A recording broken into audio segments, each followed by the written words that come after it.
How's going, guys? Welcome to the channel. In this video we are gonna see, what if Naruto reincarnated as Hagoromo and got Harem Natsumi and Fem Sasuke, Part 1.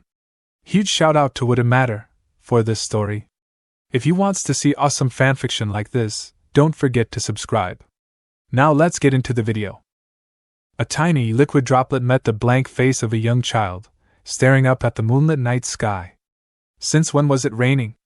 The child thought to himself, blankly staring up at the stars, his gaze traveling over the black expanse, dotted by numerous white dots.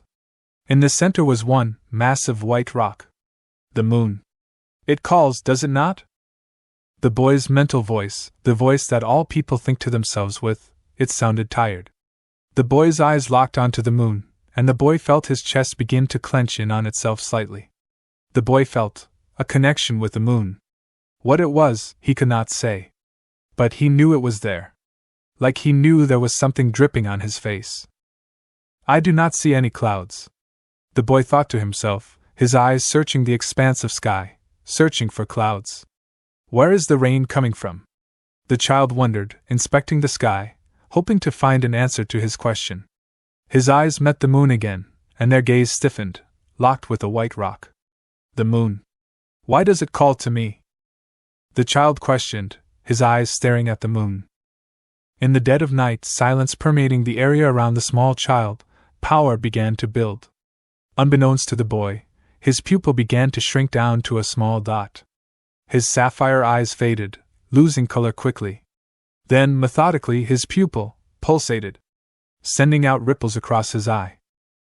The ripples slowly came to a stop, placing themselves in concentric circles that surrounded his now miniature pupil.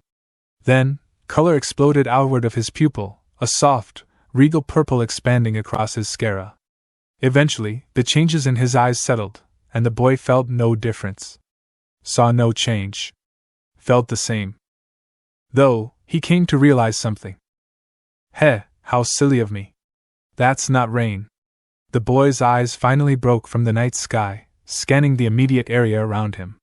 He was in his house, his door broken down and laying on the ground. Why was there a hole in his ceiling? The boy then noticed that around him lay 3 dead bodies. It's blood. The boy thought to himself, confirming his findings by bringing his right hand up to his cheek, grazing his skin, before dragging his hand back down, staring at the crimson liquid that stained his fingertips. But why is there blood here? The boy asked himself, his new question prompting him to twist his back and look all around him. A tall man stood behind him, grinning insanely with a black knife glinting in the moonlight, blood dripping from the tip. Ah! That was how the blood was dripping onto him. But this posed a new question. What was he doing here? Who was he? The boy's lips parted slightly, his throat tensing in preparation to speak, before the words fell silent. The man was raising his knife, his grin somehow stretching as he did so. What is he doing? The boy questioned, his eyes following the knife as it raised, before its descent began. Shinra Tensei. A new voice, one the boy had not heard before, rang within his head. It was old, wise, calm. It made the boy feel peace. It made him feel safe. It was familiar. Why was it familiar? He swore he had never heard it before, but it felt like it was there, his entire life. Shinra Tensei. It repeated, and the boy found that he could formulate words once more, even as the knife neared his forehead. The boy's lips parted, muttering softly. Shinra Tensei. The words were soft, quiet, eerily calm. The boy's eyes watched as the knife hovered above his forehead for a precious second, the man's eyes widening in shock, before a thunderous boom met the boy's ears, forcing him to close his eyes. His hair whipped around his head, fluttering viciously in powerful winds, before eventually it settled, and the boy withdrew his hands from his eyes. Opening them slowly, the boy's eyes widened slightly upon seeing once more. A house surrounded him no longer. His walls were gone, not even debris surrounded him. The bodies, they were gone as well. Where had the man gone? The boy looked all around him, searching, but could not find the man. The houses to his left and right, where his neighbors resided, had chunks blown into them, pieces of his house embedded within their walls and roofs. When had those gotten there? Why was his house in pieces now? The boy raised his head, shaggy blonde hair falling onto his face and in his eyes, but he did not care. His eyes met the moon once more, and the boy found himself smiling. His house may be gone, but there was a plus side to this. He could see the moon easier. The boy felt at peace, sitting in the crater he once called his home, his shirt destroyed and in tatters around his body. The voice returned once more within his head. Sleep, child. The boy was tempted to say no, for he wanted to continue to watch the moon, before he felt weight pile onto his eyelids, and he could no longer hold them up, the lids closing over his eyes and his body collapsing forward. Line break. Minato Namikaze, the fourth Hokage, the man who had stared the Kyuubi in the eyes and stood strong, could not believe his eyes when he and his ANBU investigated the mysterious boom they had heard. A house, belonging to a civilian family, was just destroyed. It was obvious that some sort of explosion had happened, considering that the house was torn apart and thrown all around the vicinity. The tall blonde man strode forward, entering what would have been the house, and looking around. Striding forward once more, the man knelt down and grabbed a piece of debris that was in the dead center of the house. Lifting it easily, the man's sapphire eyes widened considerably when he found a child, the same age as his precious Natsumi-chan, laying within the debris, his shirt torn and shredded across his torso. Cautiously, Minato fed his hands beneath the boy and cradled him into his chest as his ANBU checked the rest of the house. Flipping him over, Minato stared at the face of the civilian boy. He has blonde hair like mine. Why have I not seen this boy around the village before? I wonder if he goes to the academy. Perhaps Natsumi-chan would know him. Even so, what is he doing here? How did he live? Ponderings flew within Minato's head as he stared at the child, the small boy's soft breathing assuring the Hokage that he was still alive. Minato sighed, however, and stood up. He would have to get the boy medical help, after all. Search the area and try to find me a cause. Figure out what happened here, Minato ordered, his voice stern and powerful, before he disappeared in a yellow flash. Line break. Voices, faces, memories. Everything returned to Naruto, the boy's eyes flying open as he sat up quickly, eyes frantically scanning the area around him. Where dash? Naruto muttered, breathing steadily slowing down as he figured out where he was. Why was he in a hospital? He was fine. It was his family that needed medical attention, not him. Naruto looked around him, and down at his body, his eyes locking onto the 4 in his arm. Furiously, Naruto lowered his arm to it and gripped it. Naruto was about to yank it out of his arm when a firm hand grasped over his, stopping him in his attempt to pull the 4 out of his arm. Shocked, Naruto raised his head to meet the stern eyes of a blonde woman, Hazel meeting Violet as the pair just stared at each other. I wouldn't do that if I were you, brat. Her voice, it was annoyed. It matched her face, Naruto decided. His eyes flashed over the diamond in the center of her forehead, but he said nothing. She had some sort of green overcoat with a gray top underneath. Naruto couldn't find the words to describe what she was wearing. It was so odd to him. Nothing like he would have expected. He couldn't help but attempt to quench his childish curiosity as the woman walked over and sat down on a rolling stool, retrieving a clipboard from the wall and staring down at it. Whyy? Why aren't you wearing, like doctor stuff? The boy questioned, the woman looking up from her clipboard and staring at him with an annoyed gaze. None of your business, brat. The woman replied, narrowing her eyes as she saw him pout angrily. Hey, I don't think that's very good, What did Toussaint call it? Yeah. That's not very good bedside manner. Naruto chided the woman, pointing his finger at her accusingly. The woman reeled back, her face distorting into a very noticeable grimace, before she snarled at him.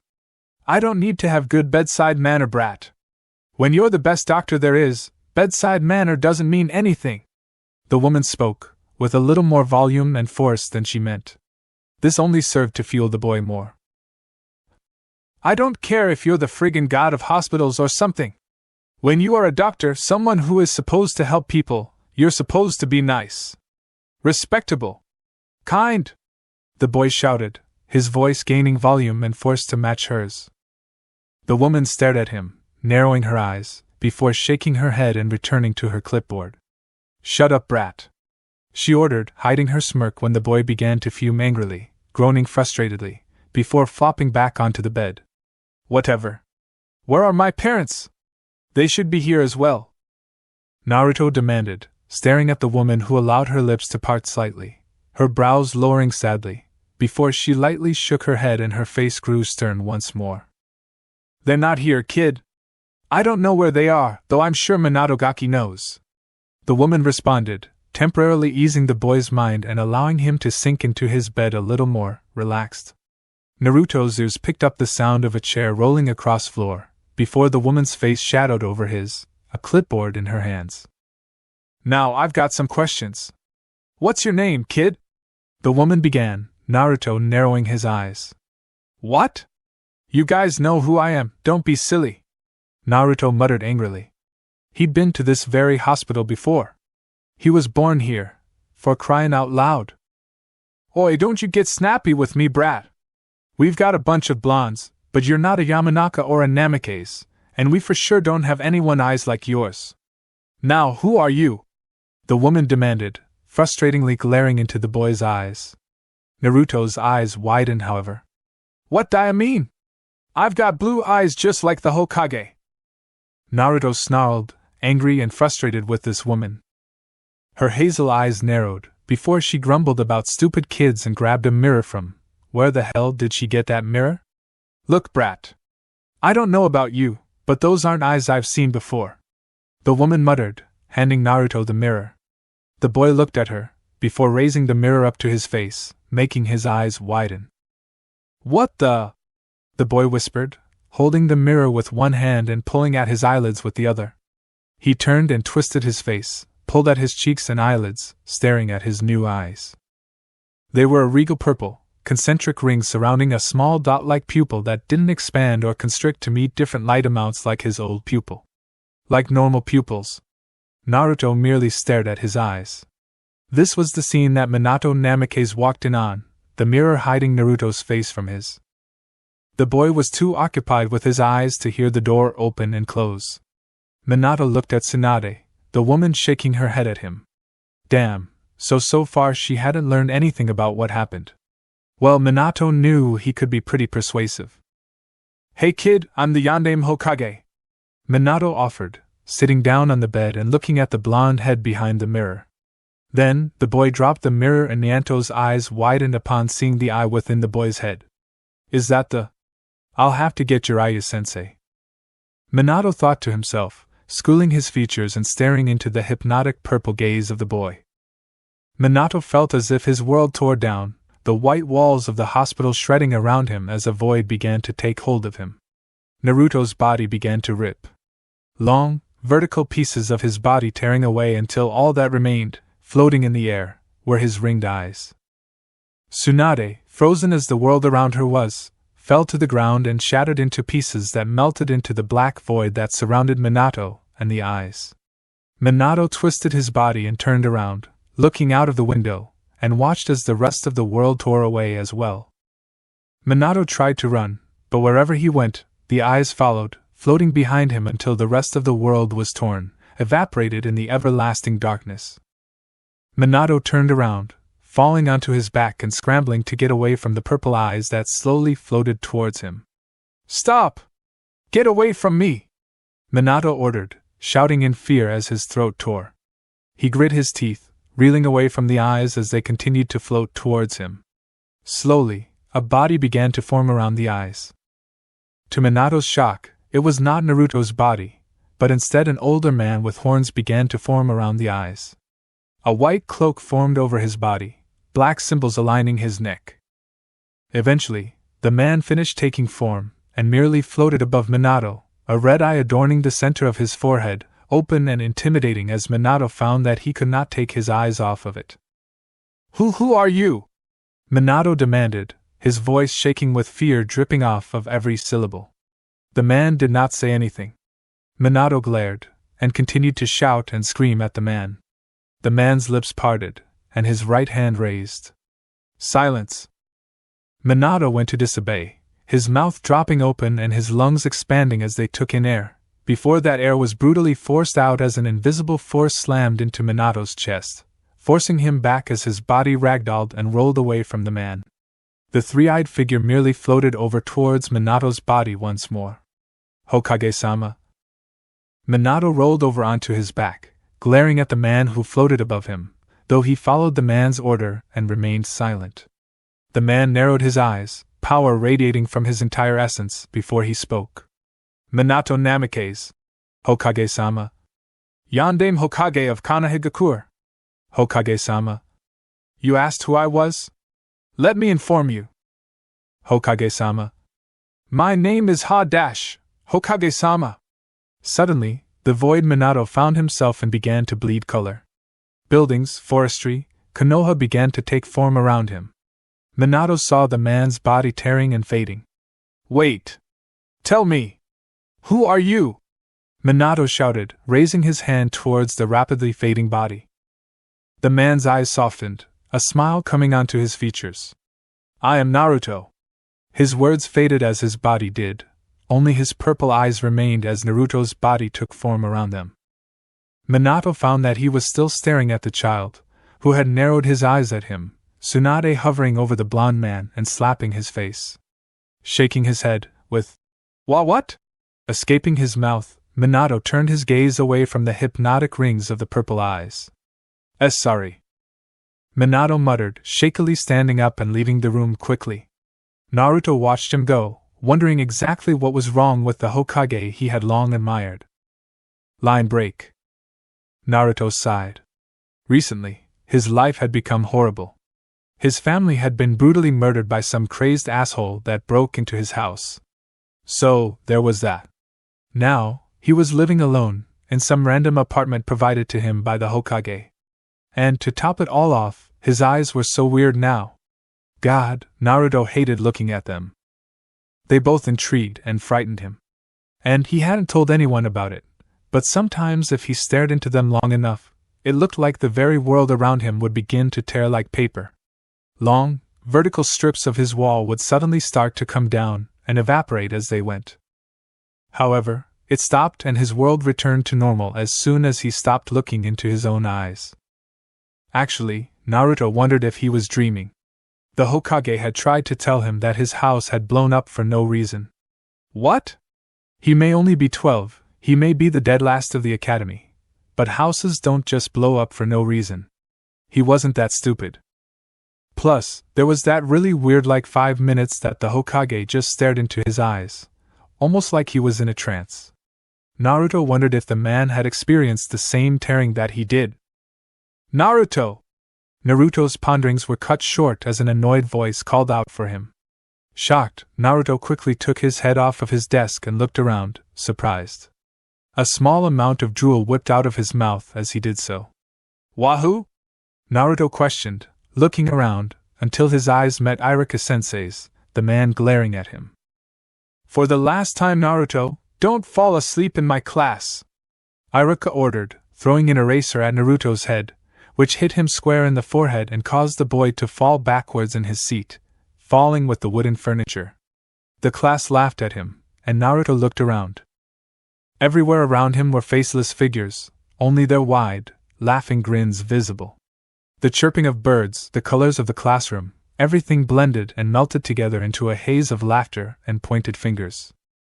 Naruto looked all around him, whipping his body back and forth, twisting in some sort of crazed anxiety as he tried to escape the scrutiny of his classmates.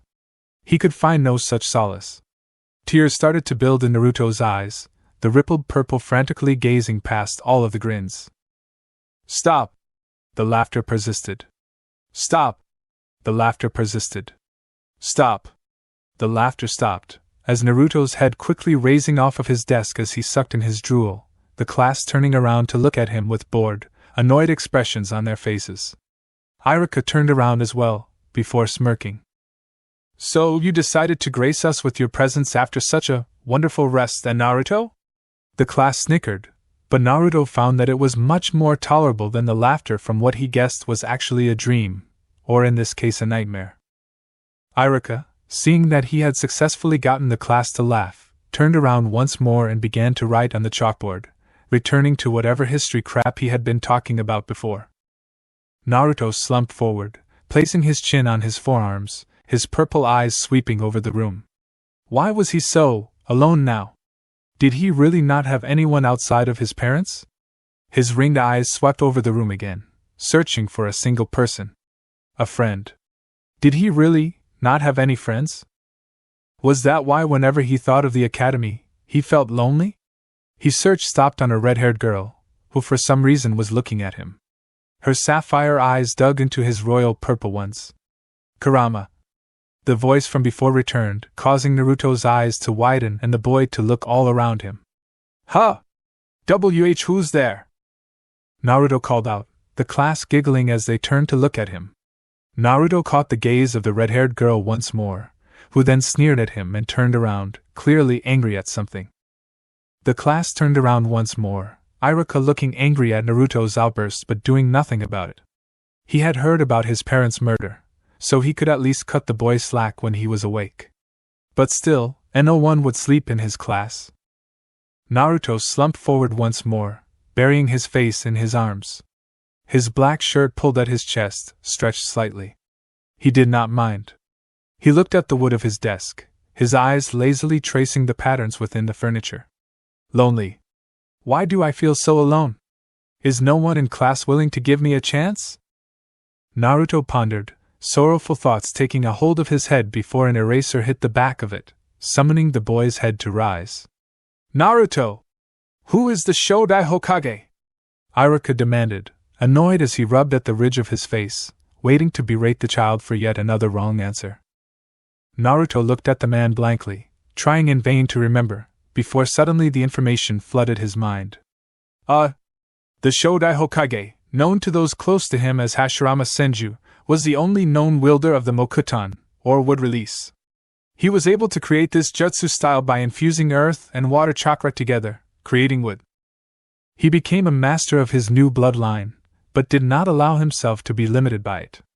Instead, he also worked on normal jutsu styles and taijutsu, becoming a legendary shinobi. He had befriended Madara Uchiha, the progenitor of the Uchiha clan, and the pair of legendary shinobi created Konoha, the first hidden village. After being brought up in a time of warring clans fighting for power, Hashirama decided he wanted peace. Using his Mokuton, he gathered the 9 bijou, and gave them away, keeping the 9 tails within Konoha, or specifically sealing it within his wife, Mito Uzumaki. Hashirama died as a legendary shinobi, which to some has still not been surpassed to this day. Naruto finished, looking a little shocked that he knew the knowledge as the entire class was as well. Iruka was shocked because he, the teacher, didn't know some of the things Naruto spoke of. Very good, Naruto. Iruka stated, baffled as he never expected those words to leave his mouth. Naruto stared at the class, who were looking at him with wide eyes, before shrinking away from their gazes, shy and embarrassed. He had never received praise from anyone other than his parents before, and it was all so new to him. Well, anyway, class, I think that's enough lecturing for today. After all, you are 4th-year students, meaning this is your last year in the academy should you pass the Genin exam. So, we might as well get you started fighting, any? Iruka questioned with a smile, his eyes squinting. His smile was met with shouts of happiness from the students, though Naruto looked apprehensive, going noticed only by a couple of people who had taken an interest in the boy. One of these people was observing him through the windows of the room, more particularly, his eyes. Naruto followed the class as they were ushered out, trailing slightly behind but still keeping. He observed, watched as the students almost seemed to jump up and down in excitement. Why were they excited? They were being led to a battleground, where they would learn to kill each other. His view of the academy, and of shinobi had been steadily shifting over nights of dreamy sleep, thoughts that belonged to a past version of him flooding his mind. Memories, vague and blurry to his mind's eye for the current time, flew past. Naruto's goal in life had changed. No longer did he want to be the best shinobi, to become the Hokage. No, in fact, he wanted peace. He wanted to bring the world the peace it so rightfully deserved. Perhaps being a shinobi was the correct path to that peace. He did not know. It confused him, boggled his mind. He found that, occasionally, it was all he could think of. He wondered if it was because he had nothing better to do, merely sitting alone, in his small, quiet apartment. Why hadn't the Hokage put him in the orphanage again? Oh yeah? He'd told him not to. Right. Alright class. It's going to be a basic one-on-one style of sparring. We will randomly match you up with your opponent, and whoever wins will be gifted 5 points of extra credit. That seemed stupid to Naruto.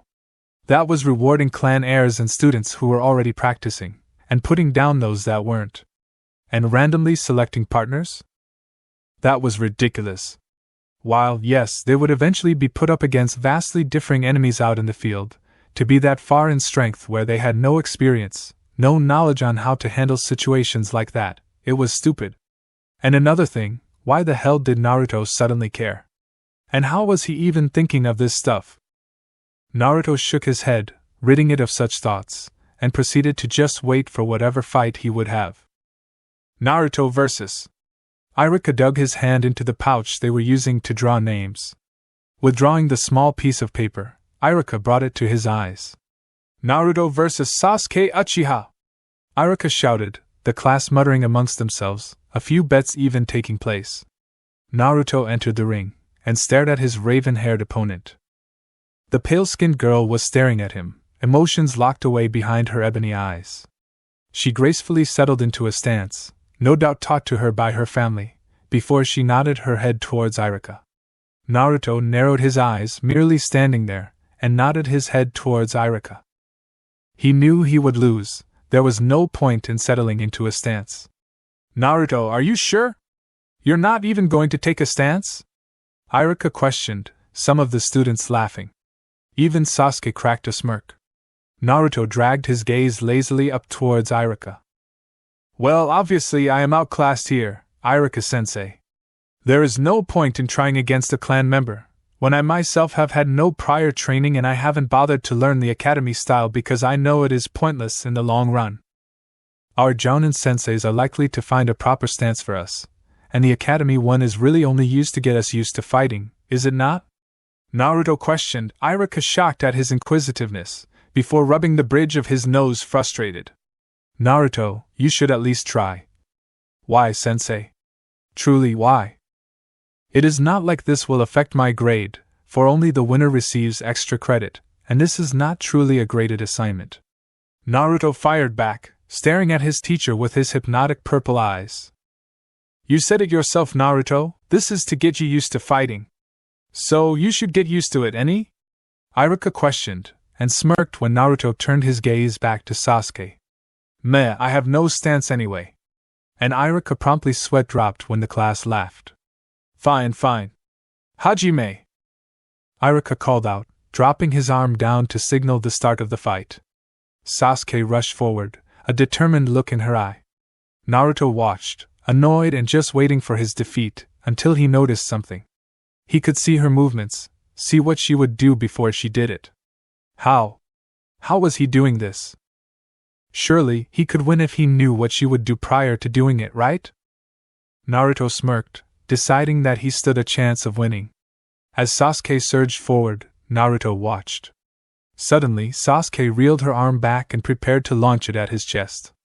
Naruto dodged to his left, and slinked his arm around her waist, throwing her away from him with his right arm. The class was shocked, none more so than Sasuke. She grinned slightly, though squashed it as she got up, steadying back into her stance, before rocketing off once more, this time at an even greater speed. Naruto's eyes widened, as she approached much faster than he anticipated. Her fist connected squarely on his sternum, and launched the boy backwards. Naruto stumbled backwards, coughing, and opened his eyes in time to catch the girl rushing him once more. She's preparing a kick, crap! Naruto thought, ducking quickly, dropping down actually onto his butt, as he did not have the skill to complete the drop and be able to get back up. Naruto looked up, watching as she went to drop her leg onto him once more. Naruto quickly rolled over onto his right, but hit her other leg, and now found himself trapped beneath her. Sasuke growled lowly, a light blush escaping onto her cheeks, before she dropped down with an elbow to Naruto's face. Naruto saw stars, his eyes closing and opening rapidly and slowly at the same time. Ugh! Naruto moaned, his vision clearing to see Sasuke preparing to punch him in the face again, her legs on his arms and pinning him there. Crap! Naruto thought, trying to frantically get out of the situation. The arm lowered, but Naruto rolled over slightly, knocking Sasuke over and allowing Naruto to scramble up, away from the girl. Can't you try to win by getting me out of the circle instead of knocking me out? Naruto demanded angrily, some blood leaking from his mouth slightly where she had elbowed him. Sasuke got up angrily, pointing at him. You were the one that rolled underneath me! Sasuke shouted back. Naruto growled, stomping up and jabbing his finger in the center of her chest. And you were the one trying to kick me to Kingdom Come! Naruto accused, the pair glaring at each other. Kiba suddenly giggled, and shouted out. Kiss already! Naruto and Sasuke blushed, looked at each other, before glaring and jumping away from each other hastily. Winner Naruto! Iruka's voice cut out. Huh! Both Sasuke and Naruto questioned, turning their heads to stare at Iruka in bewilderment. Sasuke stepped out of the ring, and gave up the win. Iruka supplied, and the class looked at her feet, finding one completely out of the ring. She had jumped far enough away from Naruto to lose. Naruto grinned, he had actually won. That was a first. Naruto scanned his classmates' eyes, searching their eyes for approval. Instead, he found pity and amusement. They pitied Sasuke. Why? Naruto then met Sasuke's eyes, and saw that she was incredibly angry. She was glaring at him. Naruto swore he could feel heat hit his face as she glared, and it felt as if he was going to die. Line break. Naruto sighed, hanging his head down as he strode out of the academy, a swarm of students flowing from the building. He hastily shoved his hands into his pants, his white shirt fluttering in the wind slightly. He looked up, gazing around him. He saw many students jump into their parents' arms. Of course, these were the early entry students, the 5- and 6-year-olds. He saw families gather to pick up their children. He saw siblings laugh and giggle with each other as they ran out. It hurt. Naruto felt his chest clench, his heart beating within his very ears. His eyes, every time it beat, darkness surged through his eyes and tiny tendrils that vanished immediately after, only to come back with each beat. Why? Naruto smiled softly. He knew why.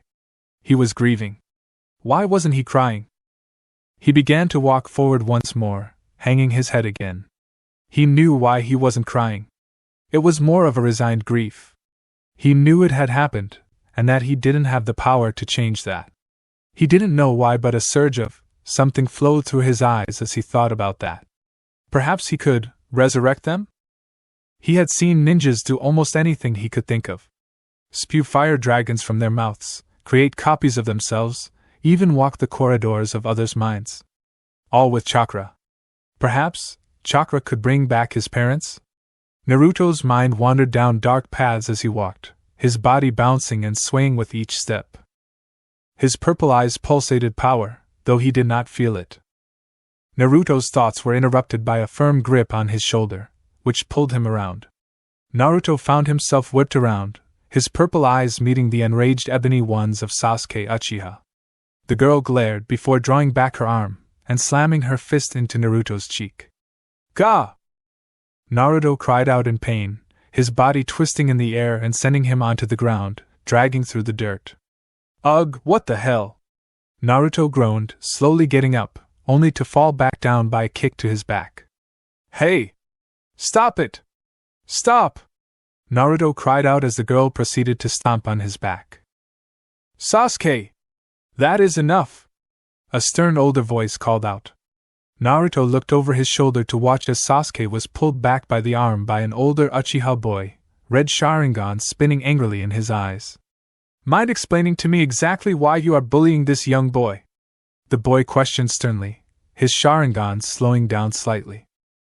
Sasuke met his gaze defiantly, glaring at him. He humiliated me! Sasuke shouted back at her brother. Naruto groaned, getting up. It wasn't my fault you jumped out of the ring! Naruto shouted angrily, pointing a finger at her as he held his chest. Sasuke growled, before pointing her finger at Naruto as well. You were going to. Why you were going to kiss me? Sasuke shouted angrily, her cheeks reddening slightly. Naruto growled, dropping his arm and glaring. As if. Who'd kiss you, a toad? Naruto countered, this infuriating Sasuke more, much to the confusion of Naruto. He didn't know why she was doing that. Unfortunately, Itachi did. He sighed, rubbing the ridge of his nose. He had a decision to make here. Should he A. just take his sister home and leave it at that? B. Take her home and question her on where she stood with the boy? C. Question her here? Or D. Tell her to get over her little lover's quarrel in public, confusing the boy and embarrassing his sister? Option B. If she likes that boy, then I've gotta straighten her out. She'll only drive him away like this. Itachi thought to himself, before gripping her shoulder and poofing away with a swift use of shunshin. Naruto looked at where the pair had just been, before groaning and clutching his aching chest. Just what was wrong with that girl? Line break. Pain stared at the crowd that had gathered before him, from 6 different views. 5 were hidden, watching the aimed citizens and waiting, while 1 stood confidently in front of the crowd, face stern and purple eyes glowing. I am God. Whether you believe me or not will not change the fact that I am God. Pain spoke, his words cold and emotionless. His purple eyes, the ones belonging to the non-hidden path, gazed across the crowd of civilians. None of them believed him. His eyes narrowed seeing this. A gruff old man stepped forward, his gray goatee flowing down from his chin to his sternum. He adjusted a pair of glasses on his nose before smirking. If you really are God, a deity, what could you even do for us, huh? You look human, you sound human, and if I was creepy, I'd walk up to you, and I'd bet you'd even smell human. There is nothing you have that we do not. The man defiantly spoke, his eyes alight with confidence matching Pain's. The man controlling the body struggled, a grimace contorting his face. He wanted, so very badly, to make these people listen. To make them see him as God. But he knew that if he did that, he'd be no better than Hanzo the Salamander. He wanted to distance his rule from that man's rule as much as he could. I assure you that I can do much, much more than any of you can. Pain responded, emotionlessly standing in front of the crowd like a statue. The man chuckled, bringing his hand to his gut and bending forward while the crowd behind him nervously chuckled with him. Hanzo the Salamander thought the same as you. But there is one thing that no one, not even he, not even you, could do. So tell me, God, if you really are a deity, if you really are a god, then tell me this. Can you stop the rain? This question caught Pain off guard, and he chided himself. Surely, he could stop the rain. The man in front of him continued. Let's make a deal, Mr. God. If you can stop the rain, for 10 seconds, just 10 seconds, then I will bow my head and call you God. The man offered, smirking confidently. Pain wanted to kill this man, but only his real face showed it. Fine. Pain's emotionless response came. The orange-haired man's head rolled back, his purple eyes glowing as the rain hit them. This had to be possible. He had to make these people believe him. Slowly, he raised his hands, and allowed the body to channel his power through the metal piercings within it. Power began to rumble through the arms of the visible path, and eventually, he willed it to speak. Shinra Tensei. The path muttered, stern and cold, before the rain stopped, hitting some sort of force field. The man stepped forward, his mouth dropped, and he reached his hand underneath the field. It was dry. No way. The man muttered before snarling. You've got to keep this up for 7 more seconds, chump. The man informed, snarling angrily. He bowed to no false god. Pain, at least the path, did not respond. The man behind the paths shook with exertion. He even started to cough and choke. No! He could do it! Only 4 more seconds now. He could do it! Suddenly, the red-haired man lurched forward and spat out blood. The path's arms dropped, and the rain slammed back down onto him, his orange hair sticking to his face. The man stepped back, crossed his arms, and smirked. You are no god. You are a man, much like me. I bow to no man. The goatee man chided, turning around and disappearing into the crowd as it began to disperse. Pain stared at the ground, as it splashed with droplets of rain. Why had he failed? The Rikudo Sennin was hailed as a god, a true god that could do anything. Why couldn't he? He had the eyes of the Sennin, the eyes of God. And he failed? How was that possible? Jiraiya had said he was the child of Prophet No. That was it. Jiraiya had been wrong about how to achieve peace.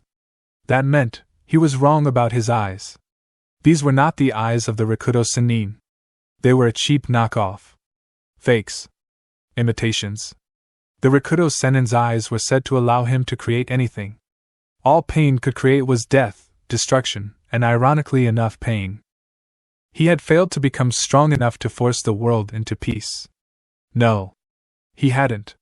He just didn't have the tailed beasts yet. Yeah. That was it. That had to be it. Yahiko's body tilted its head back up once more, the path of Pain reunited with the other paths once they jumped down with it. We are Pain. We are God. We are peace. The paths said in unison, before jumping away. Line break. Naruto wandered throughout Konoha, aimlessly walking without any real purpose or destination. He was looking at his feet, watching each step his feet took. He watched the path beneath him as it blurred with his movement. He raised his head randomly, feeling compelled to. He realized why the path seemed familiar.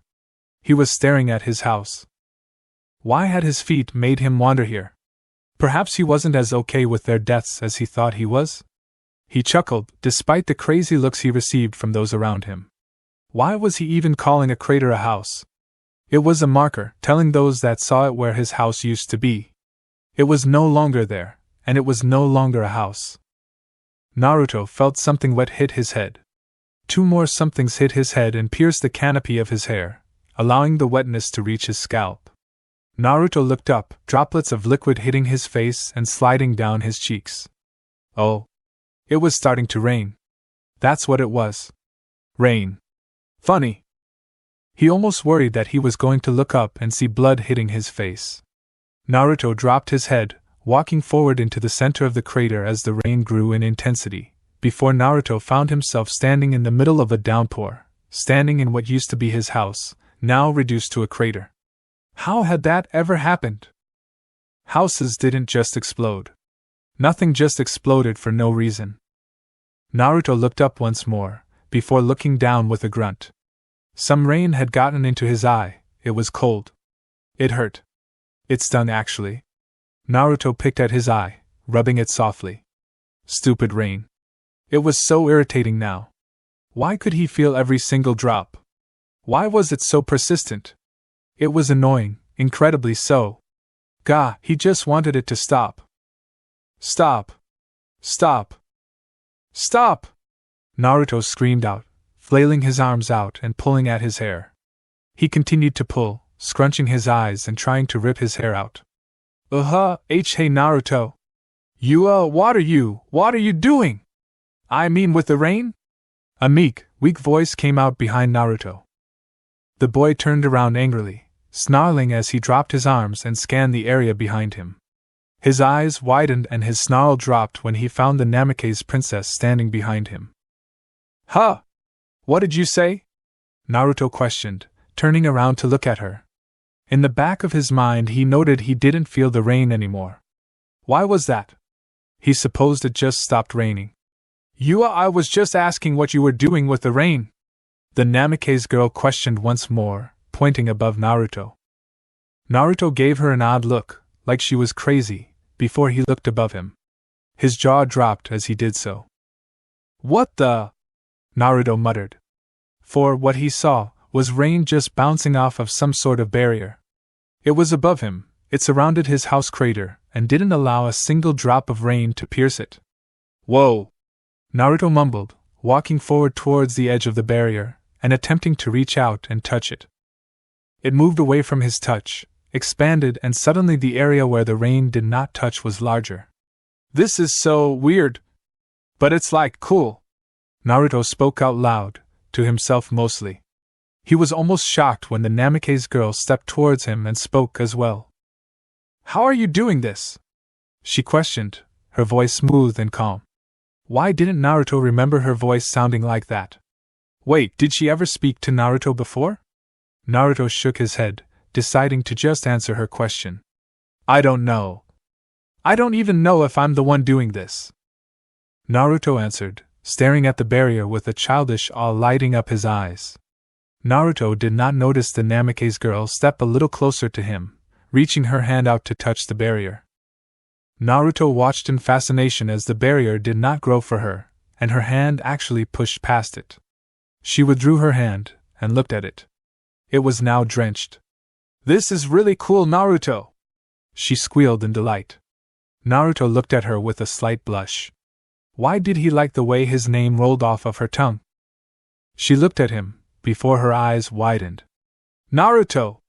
Your eyes, they're glowing! She told him, locked onto his eyes and staring at them. Wait, really? Naruto exclaimed, reeling back and trying to find something to look at his eyes with. The Namikaze girl nodded her head vigorously, clearly excited by the gleam in her eye and the childish smile she had plastered onto her face. Are you channeling chakra to your eyes, Naruto? The girl questioned, staring intently at him. Naruto furrowed his eyebrows. I don't know how to do that. Naruto mumbled, looking away from the girl with an embarrassed look. What did you say, Naruto? The girl pestered once more, leaning closer into him to try and hear him. I said I don't know how to do that, okay? Naruto told her loudly, angrily shaking his fists. God, now she'd make fun of him. Like everyone else had. It wasn't his fault his parents were just merchants. Naruto huffed and turned around, crossing his arms and angrily glaring at the crater that was once his home. He felt a soft grip on his shoulder, prompting him to turn around reluctantly. He met the soft smiling face of the Namikaze girl. That's all right, at least it answers my question. You didn't always have those purple eyes of yours, did you? The girl questioned like she already knew the answer. Naruto looked at her oddly, tilting his head and raising a brow, before shaking his head and touching his chin. No, my eyes were blue before. Naruto started shaking, looking down at the crater of his home. Before. Naruto balled his fists, tears began to build in his eyes. Before my parents died. His voice was cold, his shaking suddenly stopped, and a single tear dripped off of his nose. The girl placed her other hand on his other shoulder, and snaked the other one further around his back and patted it slightly. Hey, it's all right. You're okay, aren't you? She asked, trying to console him. No. No, it's not all right. I get to live while my parents don't. That man took them away from me for no reason. And he smiled while he did it. Naruto growled, grasping in front of his stomach for something to strangle. He was so angry now. Why was he angry? He didn't understand. He knew he couldn't get them back, so why was he angry? He should be thankful he's alive. He knows they wouldn't want him to be mad, so why was he? Naruto's lips parted and he stopped grasping the area in front of him, a high-pitched ringing blocking out any other noise. Why was he mad? Was this what revenge was? This cruel, cold feeling in his chest? It constricted his lungs, pressed on his heart, made it feel like his ribs were going to crack under the pressure. Naruto decided he didn't like the feeling. Naruto raised his head and met the wishy-worried eyes of the Namikaze girl. Then Naruto furrowed his brows. Why didn't he know her name? It was on the tip of his tongue. Why couldn't he think of it? His anger was forgotten, cast away, when he realized this fact. Had he not been so absorbed with thinking of her name, he would have wondered about how he found it so easy to forget his anger. Hey, I'm sorry, but what's your name? Naruto asked shyly, looking away from her to avoid the embarrassment it would generate, and the anger he'd see in her eyes. She looked at him, before shaking her head and dislodging her arms from around him. It's Natsumi, Namika — oh shut up, I know you're a Namikaze. All everyone calls you is the Namikaze princess. Pfft. That's stupid. I wanted to know your name so I didn't become one of those idiots. Naruto told her with conviction, his eyes fiery. Natsumi stared at him, her lips parting and her mouth trying to formulate words, before she settled on a smile. That means a lot to me. Most people see me as the Hokage's daughter. But I just want them to look at me and see Natsumi, not Namake's or my father or Hokage's daughter or anything stupid like that. Natsumi explained, looking down with a sad expression.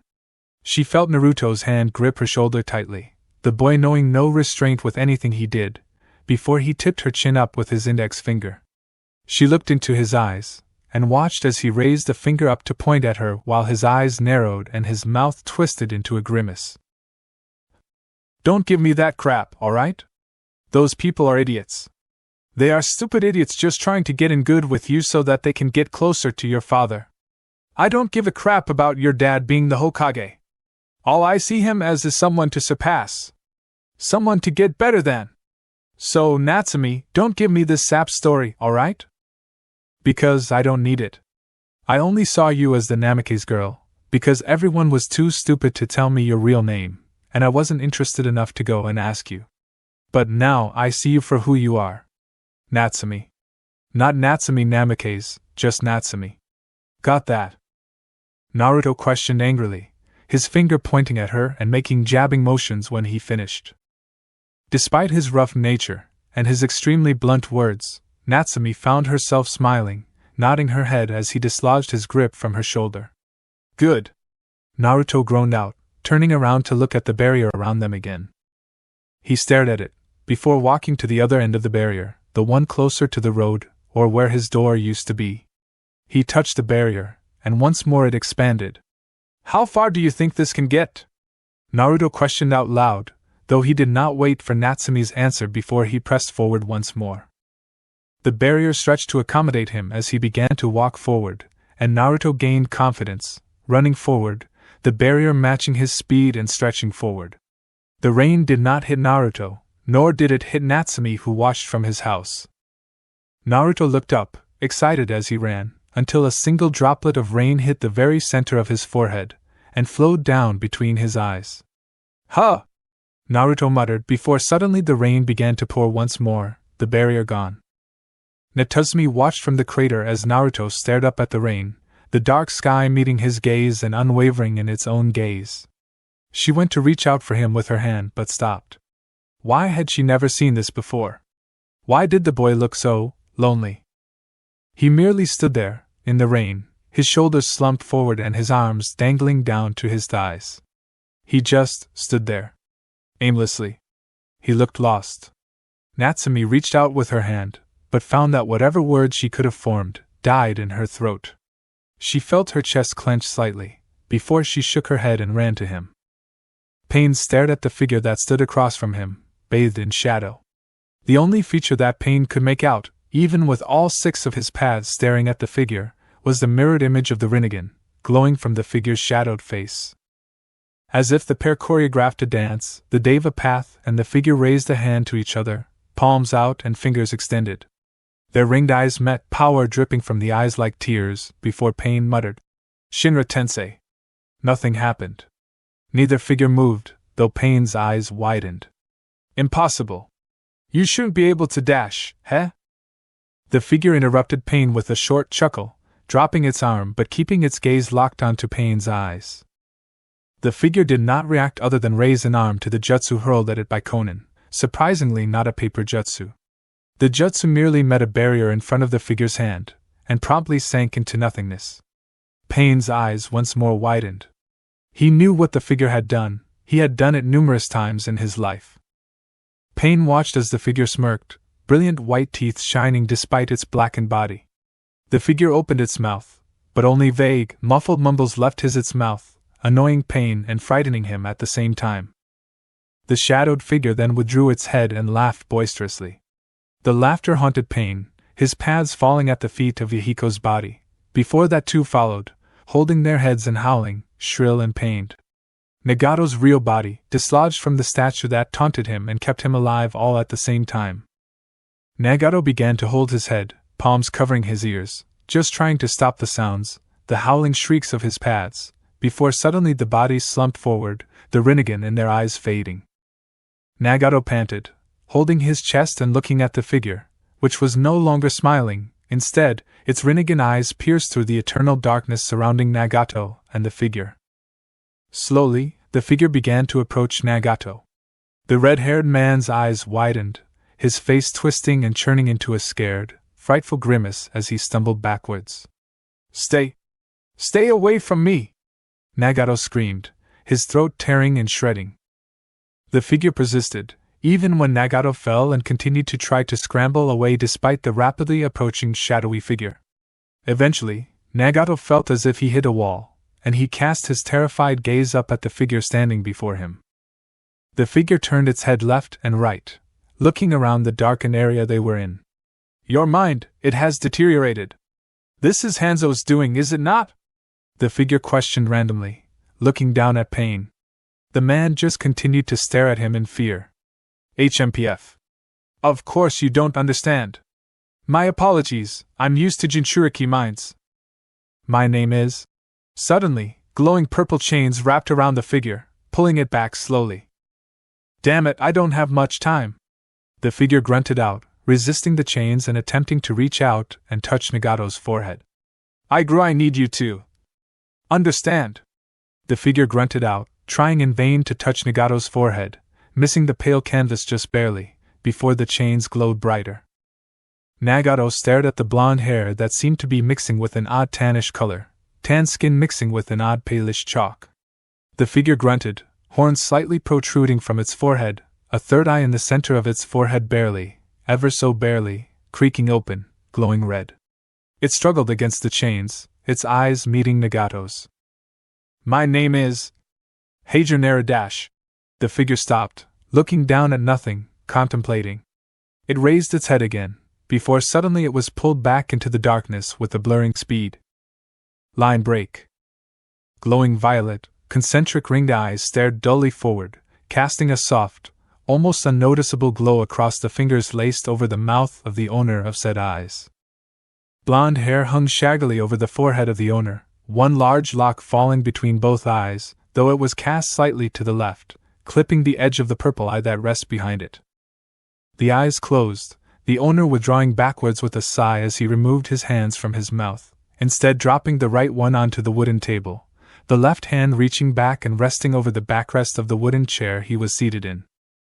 The eyes of Naruto opened once more, staring with boredom at the Chunin instructor known as Iraka Yumino, who was busy giving the class a last-minute speech before he announced their teams. It irritated Naruto to no end.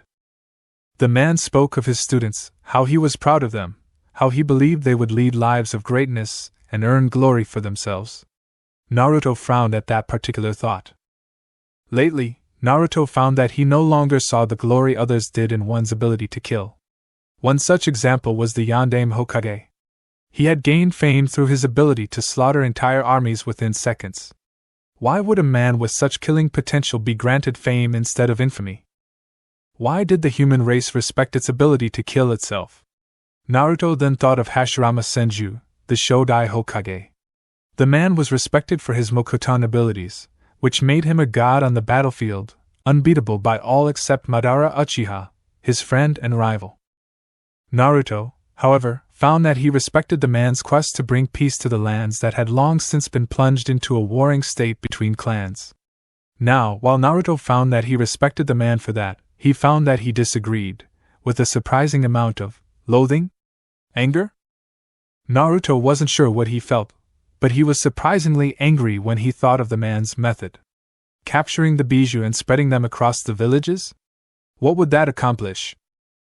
The man had done it because he thought it would bring about a power balance, shifting the scales of war so that it would be equal. But what confused Naruto wasn't a scale just as balanced if you removed everything on it? Why did the Shodai feel the need to place things onto the scale? Naruto suddenly glared at his right hand, which was lazily tapping on the wooden desk in front of him. Why did the man feel the need to enslave creatures that were not bothering him at all? Up until that point, the bijou had peacefully lived away from humanity.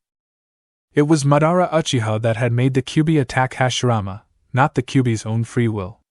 Naruto was angered.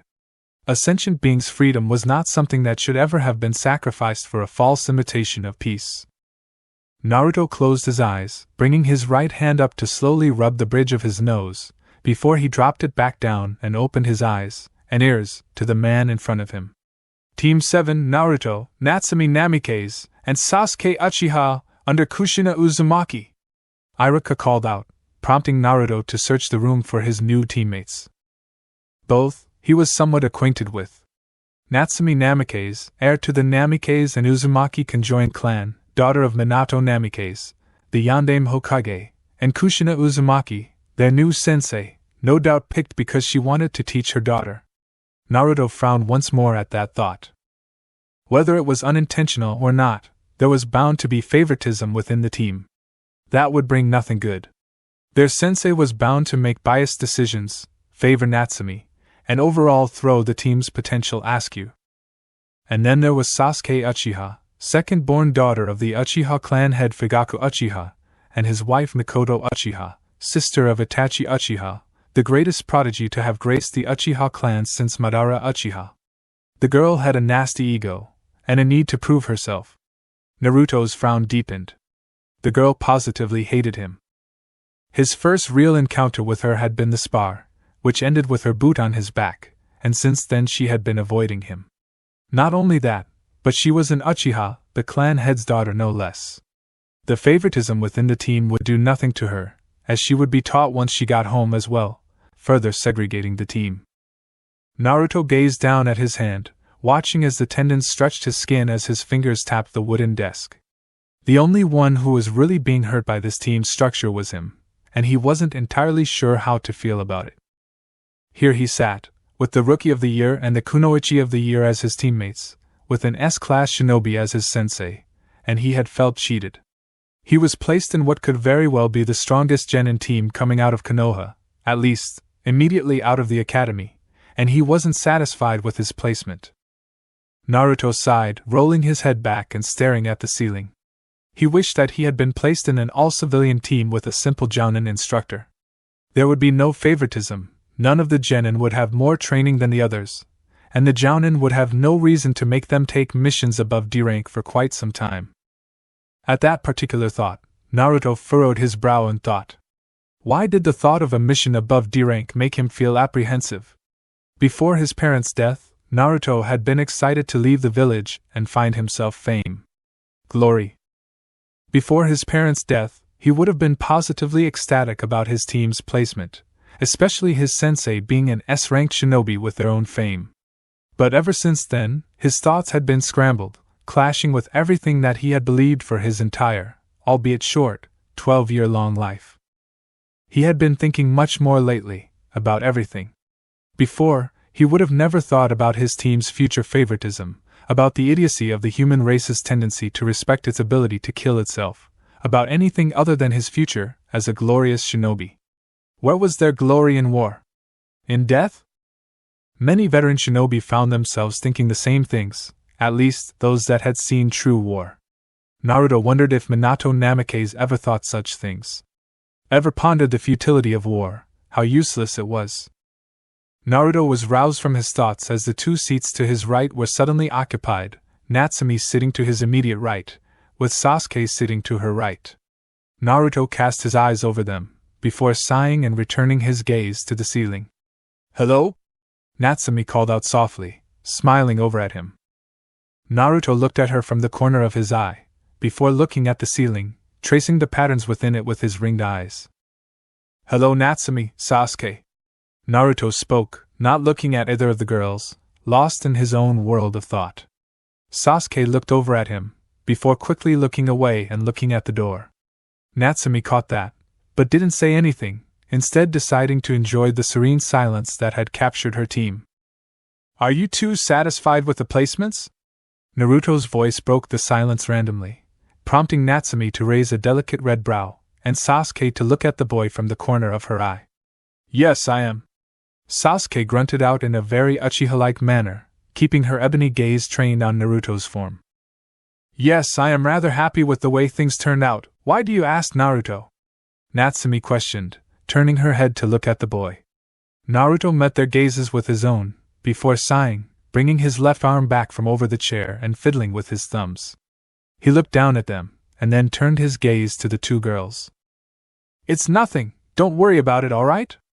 Naruto told them with a soft smile on his face, causing a light dusting of red to appear on Sasuke's cheeks, and causing Natsumi's other brow to slowly raise, before both dropped when the door opened, Kushina strolling in with a brilliant smile on her face, her violet eyes instantly locking onto Natsumi's sapphire eyes.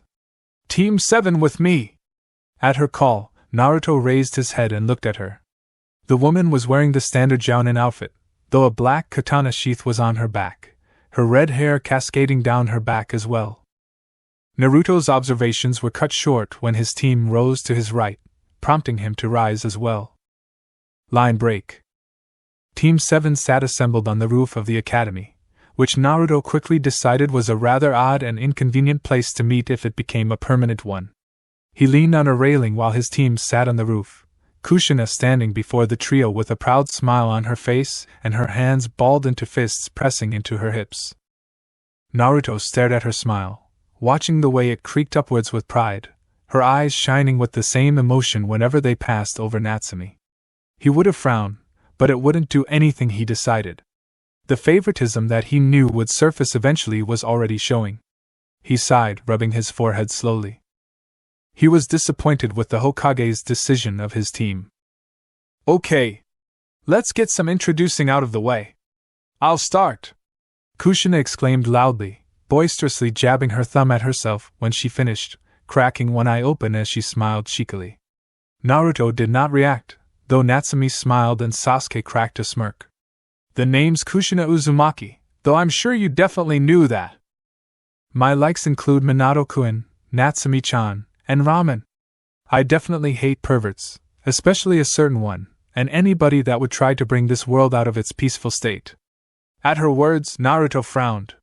Where was there peace in this world? People still died to other people, died early. The fact that shinobi existed at all was anything but peaceful. What use would soldiers be in a truly peaceful world? My hobbies include training, and spending time with my family. My dreams, well, they've already come true. Who's next? Kushina finished with a pleasant smile that made Naruto angry. How was she happy when the world was filled with people that she was supposed to hate? Her daughter was someone that was bringing the world out of a peaceful state, even if the innocent Natsumi didn't mean to. Then Naruto frowned, disappointed. He himself was taking the next step to become a shinobi. This plunged Naruto into deep thinking. Why was he becoming a shinobi? He could have dropped out of the academy at any time, yet he had stayed. Why? It clashed with everything he had been thinking of lately, everything he was beginning to believe in. His frown deepened. Why was he even taking the next step? He knew he wanted to bring peace, but was becoming a shinobi the way to do that? And you? Kushina's voice broke Naruto out of his musings, prompting the boy to lazily raise his head and stare at his team. Huh! Oh, I'm next? Well, I suppose. My name is Naruto. I don't have a surname, so don't bother. My likes? I guess. I don't know, thinking? My dislikes. That's easy. I dislike hatred. War. Everything the human race has become so deeply seated into that it's hard for me to envision a world of peace. I don't really have any hobbies other than thinking. And my dream? I want to bring peace to this world. True peace, not this false imitation that it has set into. Naruto finished, his eyes shimmering with a fire that had not been alight within them for some time. His team had grown silent at his words, and Kushina looked as if she was conflicted on something, and she seemed to look at him with something akin to sadness. She looked like she was trying to say something, but she stopped. Shaking her head, the same smile found its way onto her face. Well then, now that that's out of the way, meet me at Training Ground 7. Suddenly, she exploded in a puff of smoke, revealing that she was a shadow clone the entire time.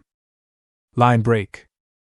Kushina found herself feeling a little unnerved as Naruto's royal purple eyes piercingly gazed into her own violet irises. She had just started the bell test after giving her team a rundown of the rules and their goal, and after she had started the timer, she would be lying to you if she said she wasn't shocked to see Naruto just stand there, staring at her. You're not a smart one, are ya? Kushina mocked, trying to get a rouse out of the curious genin hopeful that didn't try and run, use whatever stealth he had, to make a plan. Instead, he frowned, crossed his arms, and just stood in front of her. On the contrary, Kushina-san, I believe I am the smart one in this situation. You are a jounin, on top of that you are an S-rank shinobi. No amount of attempted stealth on my part will allow me to actually hide from you. No amount of planning will allow me to formulate a plan to beat you. This test is no doubt a mere facade, set to make us complete a hidden goal or requirement. Perhaps it is to simply impress our tutors and make them see our potential as genin. And if that is the case, the best I can offer is to try and dismantle this false test and see it for what it really is. Naruto suddenly narrowed his eyes as he continued, his words succeeding in making Kushina uneasy. Actually, I'm beginning to believe that this test is merely being administered as a mere formality, just based on the placements. On one hand, we have an Uchiha clan head's daughter on this team, no doubt giving special training and a potential prodigy like her brother Itachi. And on the other hand, we have the daughter of you, an S-ranked clan head, but not only that, she is the daughter of the Yondaime Hokage. No doubt she has been trained by you too, so you being her sensei, you would already know of her prowess. As her parents, you wouldn't allow her to take these tests if she wasn't ready. Naruto's frown from before returned, slowly getting deeper and making darker trenches in his face as he continued. In reality, the only oddball in this team placement is me, but I suppose I placed low enough that I could have been given the dead-ass moniker, and in tradition I would be placed with the two highest students. No doubt Natsumi is one of them, and it's fairly easy to imagine Sasuke being the other. Naruto cracked a smirk, before suddenly plopping down with a loud, relaxed sigh on the ground, slowly easing into a lying position with his arms behind his head. It's not really a stretch to say we would pass this test even if we failed the main goal, is it, Kushina-san? And while yes, I do see this as a way for you to get a grasp on your students' skill levels, you are already intimately aware of Natsumi's, and Sasuke's is fairly obvious based on her clan. And well, to be truthful with you, there is nothing I offer to the table other than a decent henge, a slow kawarimi, and a pathetic bunshin. Oh, and my eyes have swirls in them now, Naruto remarked, before closing his eyes and sighing, attempting to sleep. Kushina stared at the only boy on her team, of which his gender was the least differing thing about him. He was the only one present with no surname, the only one present who no longer had parents, the only one present who had no formal shinobi training outside of the academy. Not to mention, he was also the only one who seemingly refused to even try to accomplish the task of the test. Another thing that unnerved Kushina was the boy's deliberate and accurate teardown and dissection of the team's placement, and the effects it would cause. And while Kushina would like to tell herself she would never be a sensei who would show, let alone house, any favoritism towards any one student, she ultimately knew that if it came to saving her daughter, or saving the other two genin on her team, she would choose her daughter and let the other two die. And that thought itself ruined Kushina's perspective on her ability to teach the team, of which she was utterly confident of beforehand.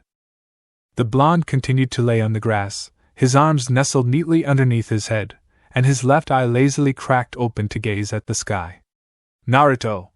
Kushina began, prompting the boy to wrestle his one eye's attention away from the clouds and onto her own violet eyes. While I understand you aren't as far along in your training as the girls, Kushina decided those were the wrong words to use as soon as she saw the boy's chest fall quickly in a sigh, his eye roll back towards the sky, and his right hand untangle itself from underneath his head to pull a bang away from his closed eye, making the action pointless. But that's the whole point of being taught under a jounin sensei. So, won't you please get up and attempt the test, if not for your sensei, for your teammates?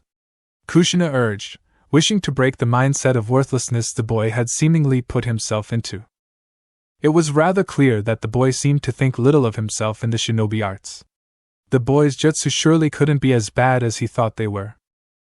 Naruto cracked his eye open to gaze at her, curious as to what purpose she was trying to fill with her words of encouragement. He would have sighed, if he was older.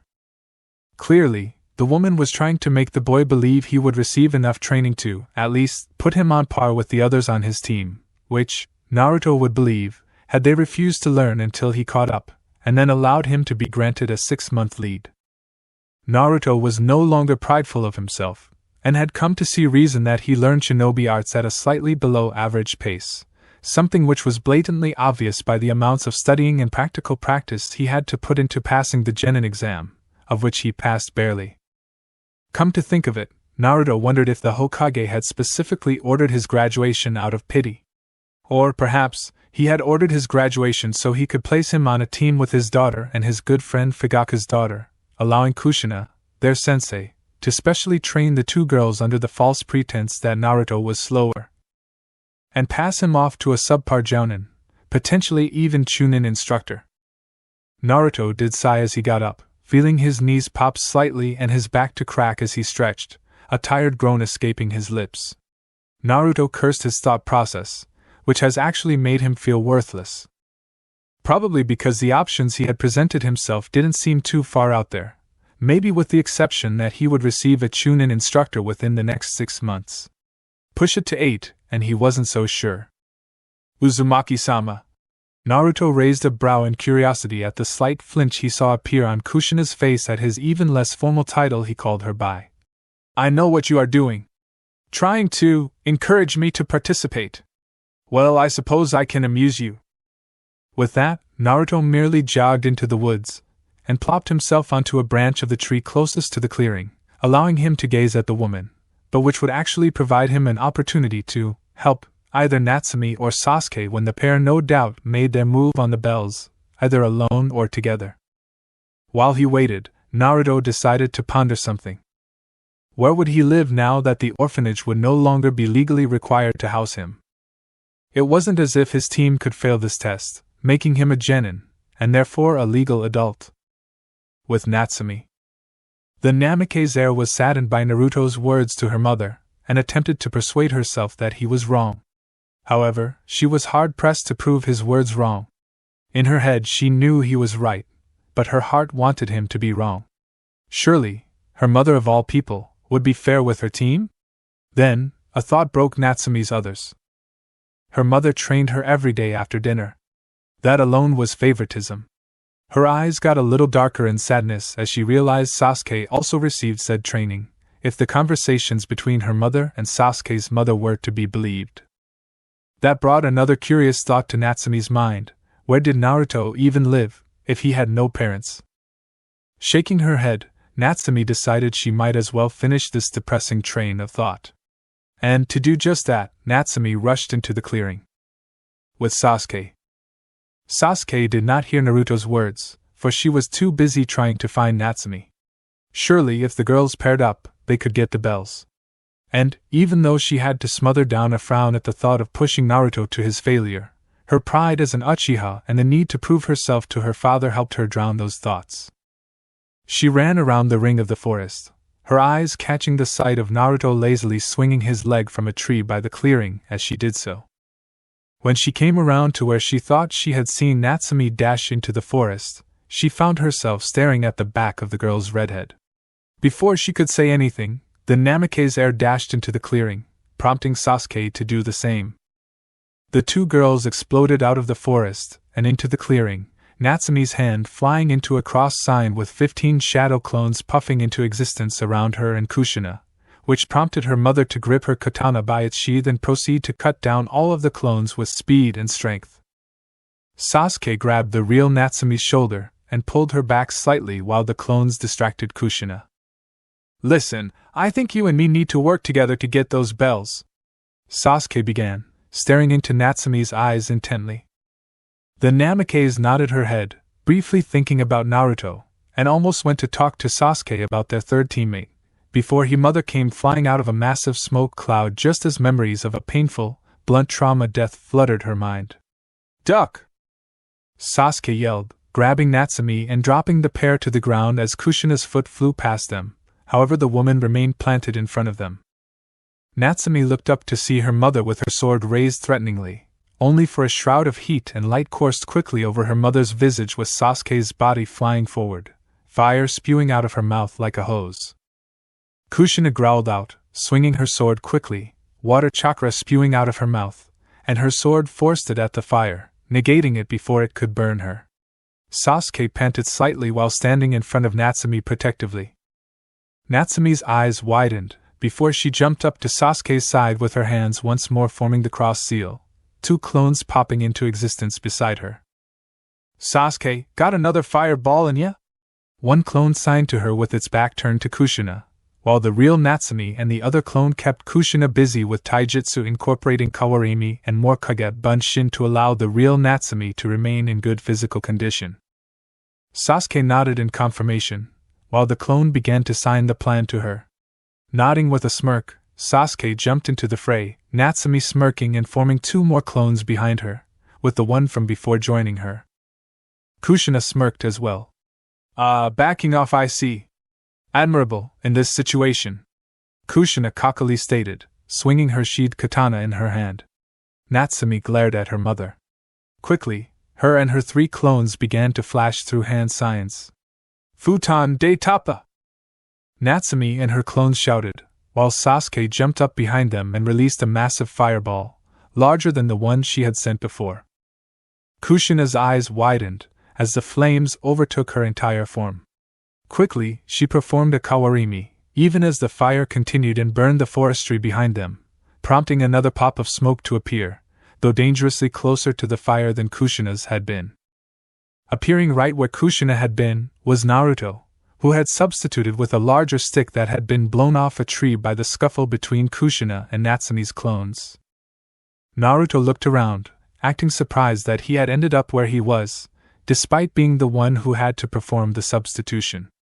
Looking down, Naruto crouched and scooped up two small, metal balls in his hand that made little chime noises as he stood up, the two bells clanking together noisily, making everyone present raise their eyes. Kushina, because she did not believe the bells had fallen off of her waist; Sasuke, because she now worried about not graduating, as Naruto would surely choose Natsumi over her, who had been mean to him and bullied him. Natsumi worried because she did not realize that her and Sasuke's jutsu had been aimed at where Naruto.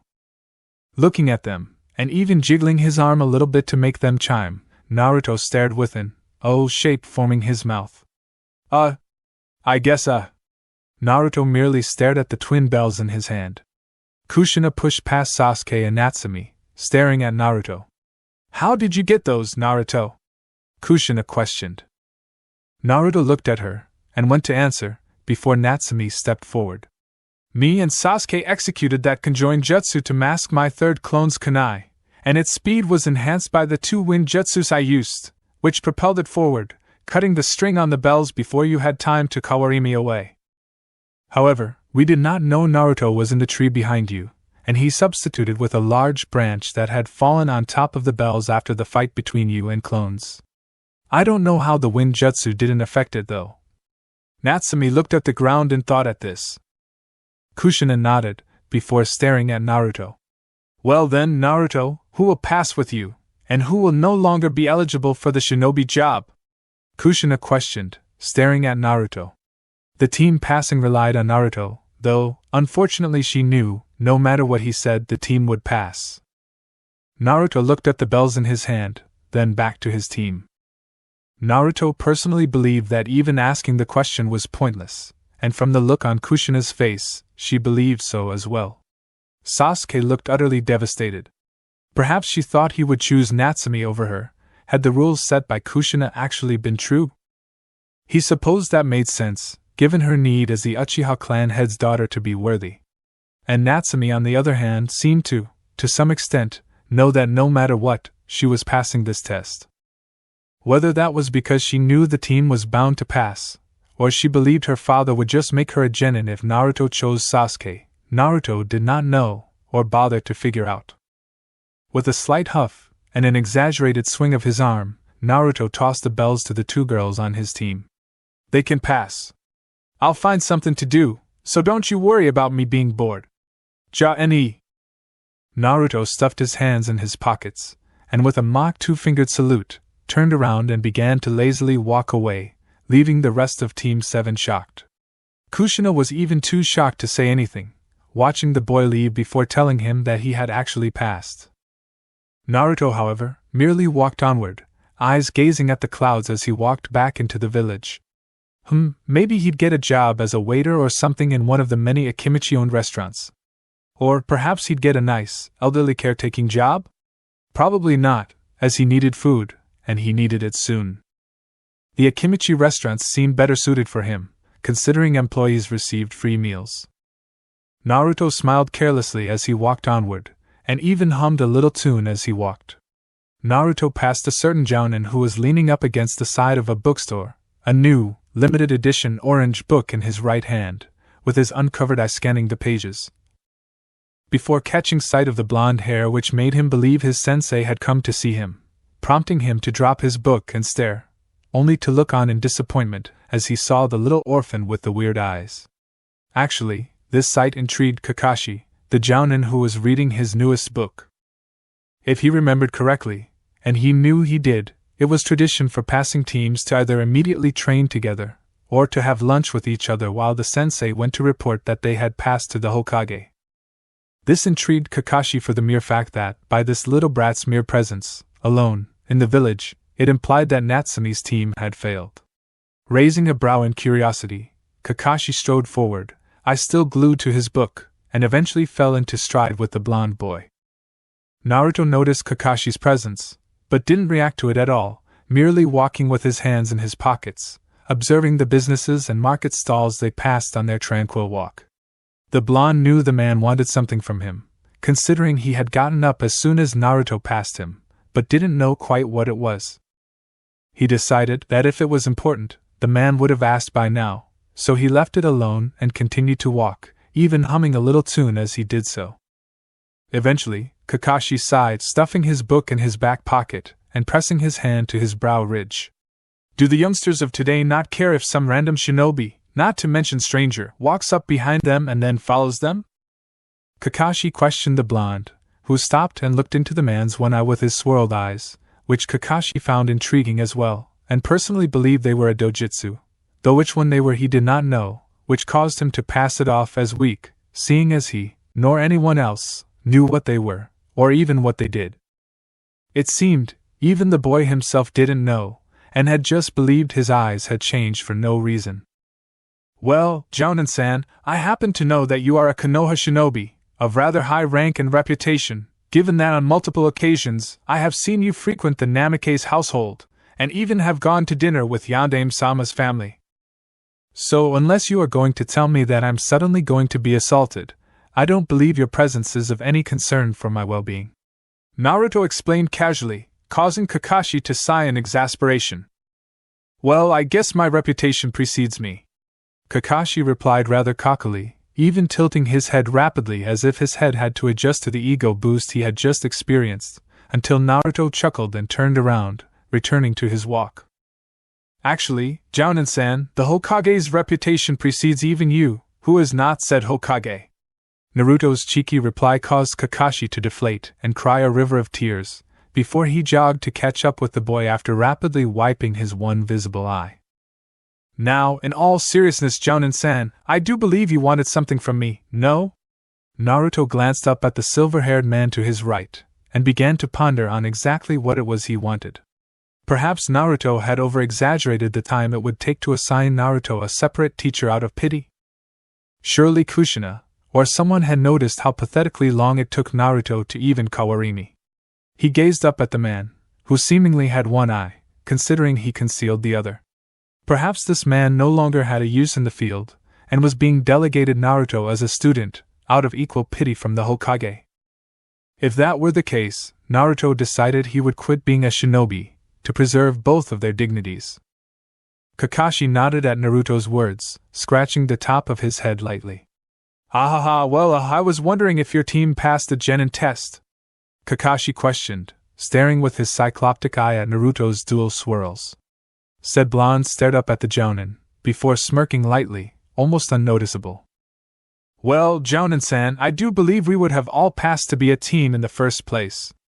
Though, I must confess I had a rather hard time passing the Bunshin portion, and I am glad that Iruka-sensei took pity on my current situation and passed me. Though, to be truthful, I almost wonder if it would have worked out better for me if he hadn't. Naruto admitted truthfully, thinking on his need to find a stable job so he could at least eat every day now. Kakashi further sighed at his words, once more flailing his arms in annoyance. Gah, you know what I mean! The real genin test, the one administered by your Jounin-sensei. Kakashi muttered in exasperation, glaring with an annoyed gleam at the blonde who once more strode forward with no stop. A light bulb seemingly appeared over Naruto's head. It. Well, to be honest with you, I don't think that question is really warranted by you, or anyone for that matter. I mean, let's be real here, Jounin-san, would the Hokage allow his daughter, or the daughter of one of his closest friends, the Uchiha clan head, to fail the test and have to retake the final year of the academy? Not even that. Would the mother of one of her genins allow the team to fail? Naruto chuckled as he walked away from a far-eyed Kakashi. Come on, Jounin-san, look underneath, right? With that, Naruto disappeared into the crowd of Konoha citizens, a bewildered Kakashi left in his wake. It had been a short 2 weeks since Naruto and the rest of Team 7 had passed Kushina's genin test, with only Sasuke and Natsumi seeming to gain positive emotions out of the ordeal, while Naruto merely shrugged his shoulders with the corners of his mouth pulled inwards slightly. Naruto's living arrangement was not really an arrangement at all, really. He had taken to life on the streets rather well, actually. With not a single clue as to what he would do, he returned to the orphanage, initially hoping to be allowed to stay until he had a stable life and actual shelter, most likely in the form of an apartment. However, he was disappointed as, upon arrival and after explaining his situation, the orphanage workers sadly shook their head and said they could not allow him to do that. However, they did allow him to keep the blanket and pillow he had used before, as well as offering him the ability to return weekly to wash his laundry. Naruto smiled happily at the lady who offered this to him, and shook her hand with a hearty grip. Though, as he exited with a large comforter and pillow in hand, he then realized he had nowhere to actually put the items, let alone sleep in/on, which a word was right. So, Naruto wandered around town, with many raising a brow or two at what was in his hands, but not saying anything. Naruto suspected they knew what his situation was by the look of his slightly ragged clothing, a simple black shirt with gray shorts and shinobi sandals, and the bundle of bedding he was carrying. Naruto also suspected that they were purposefully avoiding helping him, though he was keen to point out to himself that it was almost a tradition to pass by the homeless, as few as they were, that riddled Konoha's markets. Which, at the thought, a light bulb went off in his head, making the blonde smile softly and nod his head. There had to be a reason the homeless gathered primarily around the market section of Konoha's layout, and he assumed it had to do with the businesses there. Open stalls, with fresh food hanging out in the open. He wasn't saying they were stealing, though he wasn't going to say that a tomato or two falling off a stand hurt anybody. Thankfully, 2 days later Naruto was able to find employment in an Akimichi barbecue restaurant as a waiter, a job which Naruto found that he enjoyed. Whether it was simply taking a compliment, or even the thank you he received on a daily basis, Naruto was pleased. Not to mention his ability to balance multiple things on his arms or in his hands increased marginally. And since the restaurant was shinobi-owned, Naruto wasn't forced to choose between his shinobi career and his job there, with his managers basically just filling in time for employees whenever available. Members of the Akimichi clan made up a large portion of the workforce, and with the numerous missions they go on, the restaurants they worked in had to be able to accommodate, which was why numerous civilians had worked in the Akimichi chains as well. Initially, Naruto wasn't going to be able to get a job, since he was a shinobi and they expected that the cash flow would be enough for him. However, after explaining his situation, not to mention Kushina had dropped a metaphorical bomb on him when she explained that she wouldn't start even D-rank missions until 2 months of training, the Akimichi who hired him wiped a tear and shook his hand, a firm grip and a toothy grin welcoming Naruto to the Akimichi workforce, with an above minimum wage salary with tips given to him as well. I'm not even going to bother mentioning money amounts, even when Naruto is purchasing or selling something at any point, because personally as both a reader and a writer, I feel that a foreign currency doesn't really hold any meaning in a story that's roots or home country don't use said currency.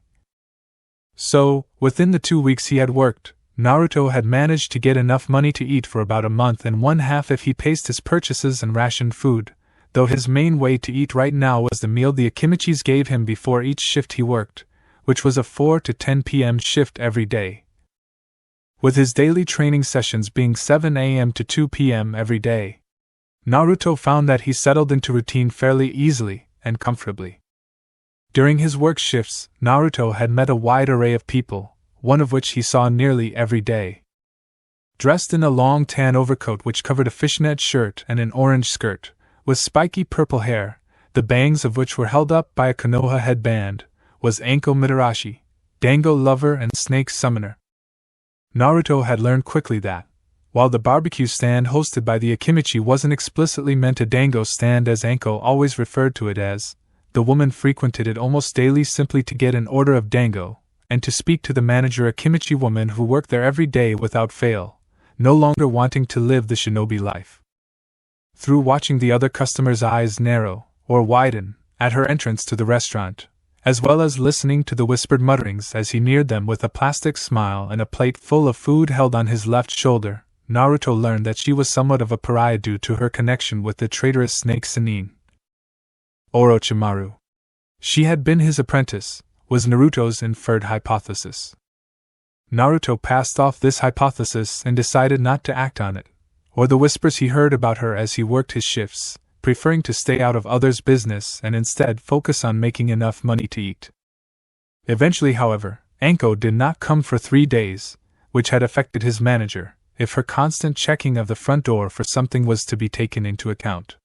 After the 3rd day, however, Anko did stroll in, rather slowly and with an odd gait, before slumping into a bar stool and leaning her head down onto her arms. Unfortunately for Anko, it seemed, the manager had not arrived to work that day, and Naruto believed it was for her sister's baby delivery, based on the excited rambling from his Akimichi co-workers. Seeing the purple-haired woman slumped forward on the bar stool, without ordering her daily dango, almost worried the young blonde genin. Whilst cleaning the bar with a white rag, Naruto happened to pass by the woman, rag in hand, going round and round in circles by her. The pupilless eyes followed his movements, before suddenly dashing up to meet his eyes. Naruto could see it within them, swirling dangerously. She was scared. Fearful. Saddened. Naruto wondered if it was a stretch to say that she was depressed. Deciding it was because the manager wasn't here for Anko to talk to, considering the woman seemed to have waited, was it half an hour now, Naruto decided to talk to her. "You'll have to excuse me, miss, but I'd like to inform you that the manager Chocho isn't here today. I believe her sister is delivering her baby as we speak," Naruto informed her, meeting her eyes while he spoke, before dropping them back to the rag and continuing cleaning the bar. After a few seconds, Anko leaned forward quickly and grabbed his sleeve. Naruto turned to look at her, though she seemed skittish almost. Naruto thought that was odd, considering her rather brazen attitude, not to mention attire. "Yes, miss?" Naruto questioned, looking at her. "So can I." She looked down, pondering something, before Naruto saw her shake her head and then raise her eyes to him, a determined almost light in her eyes. "Can I have an order of sake?" Anko questioned the boy. Looking at her, Naruto ignored her and looked back at his rag as Anko's arm dropped, folding it up neatly and placing it behind him, right where the sake was placed, before taking 2 steps towards Anko, interlocking his fingers together, and leaning onto the bar with his elbows, staring into her eyes. Anko found that the troubles of her life seemed to fade away, swirling down into the pupil of his eye, encouraged by the swirls within his sclera. "Anko-san." Anko perked up at this, having lost her thoughts within the depths of his violet eyes. "I don't believe it would be a good idea for you to drink right now," Naruto explained, staring into her eyes, noting the disheveled and rugged look of her hair that he had missed before. She then narrowed her eyes and furrowed her brows angrily. "What?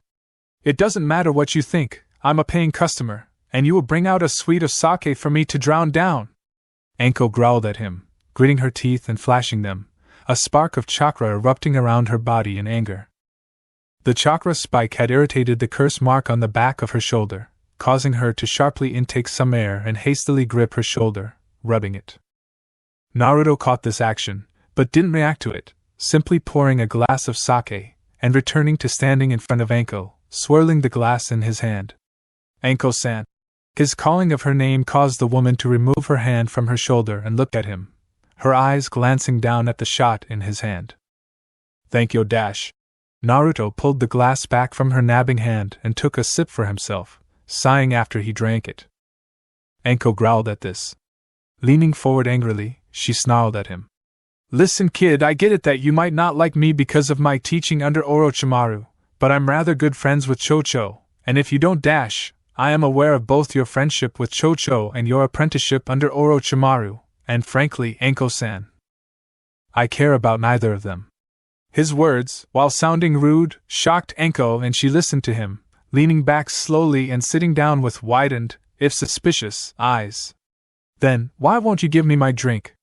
Anko asked, still a little angry that she wasn't getting what she wanted. Swirling the drink, Naruto's own swirls watching the liquid, he then replied. Well, it's rather simple, really. I can tell you're sad. Depressed even. It's your eyes that are telling me this, as well as your posture and actions. You didn't burst into her brazenly calling out to Chocho-san, your chest waving everywhere as you deliberately allowed the overcoat you wear to fall a little past your shoulders, allowing them more exposure for people to look at while you pretend to care, nor did you immediately order dango. You also slumped forward on the bar and even held back tears in the slight wetness to your eyes as anything to go by. Really, all I'm leading to is... With a flourish, Naruto drank the rest of the drink and slammed it down behind him, shaking his head before leaning forward and staring into Anko's surprised eyes. Drinking won't help you solve whatever issues you're having, Anko-san, and while you might think they will now, I think we both know they won't. And without Chocho here to listen to and comfort you, I think I can take the reins this once and help out a fellow shinobi with her struggles, don't you think? Naruto watched as his words sunk in, watching the way Anko's face randomly constricted and her skin was pulled, before her eyes narrowed in obvious suspicion. Oh yeah? And what struggles would you happen to be going through, Squirt? Girl troubles? Sensei not letting you take a C-rank mission? Parents not buying you that kunai set you want? Anko mocked, her words doing nothing to falter Naruto's gaze before the blonde sighed, untangling his hands and draping one down the left side of his face, Anko noting that the violet swirls in his eye extended past the point where one couldn't see the eye anymore, stretching behind his eye. Well, Anko-san, none of those are true. To begin, my parents were murdered. At his words, Anko's eyes widened and she went to apologize, though Naruto continued. And I almost was too. Some crazed maniac had just wandered in, waving a knife everywhere while my parents and one of their friends backed away in horror. I was asleep at the time. I woke up to screams. When I came out, 3 bodies littered the floor of my house, and I passed out in shock. When I came to, I could only see the moon, through a window. The murdered had propped me up, my head leaned back and the knife dripping blood onto my forehead. Real freaky dude, I tell ya. Naruto sighed, rubbing his forehead and appearing far older than he was. I had forgotten even who I was, or what I was doing. All I remember is that I saw the moon. It almost seemed comforting. Like I had known the moon. Shaking his head and chuckling, Naruto looked back up at Anko. Anyway, before I knew it, I was in a crater. I don't know how it happened, but the Hokage seems to think it's related to these swirls I've got in my eyes now. Naruto lazily pointed a finger at his eyes. Though, the guy he was supposed to call to come look at my eyes hasn't arrived within a whole year, so well, I don't think that's happening any time soon. Regardless, I found myself orphaned with no home to return to within a single night. Not to mention, I don't have my dazzlingly gorgeous blue eyes anymore. Instead, I've got these creepy purple eyes that make me look crazy all the time since they've got rings in them. Naruto's exaggerated words made Anko chuckle slightly, her hand daintily raising to cover her mouth as she giggled. And well, a year later I graduated the academy and got placed with the Hokage's daughter and the Uchiha clan head daughter. And you know what? Naruto looked at Anko, wondering if he should be telling some random woman potentially twice his age his problems, before shaking his head with a grin and dropping it. I was disappointed with the Hokage's team placements. Could you imagine that? Disappointed with the 2 strongest genin and an S-rank kunoichi, the Hokage's wife and Uzumaki clan head, not to mention, as a sensei. But I suppose it was because I felt that I didn't fit with them. It wasn't because I wasn't good enough, but I just knew, that I wouldn't be taught properly.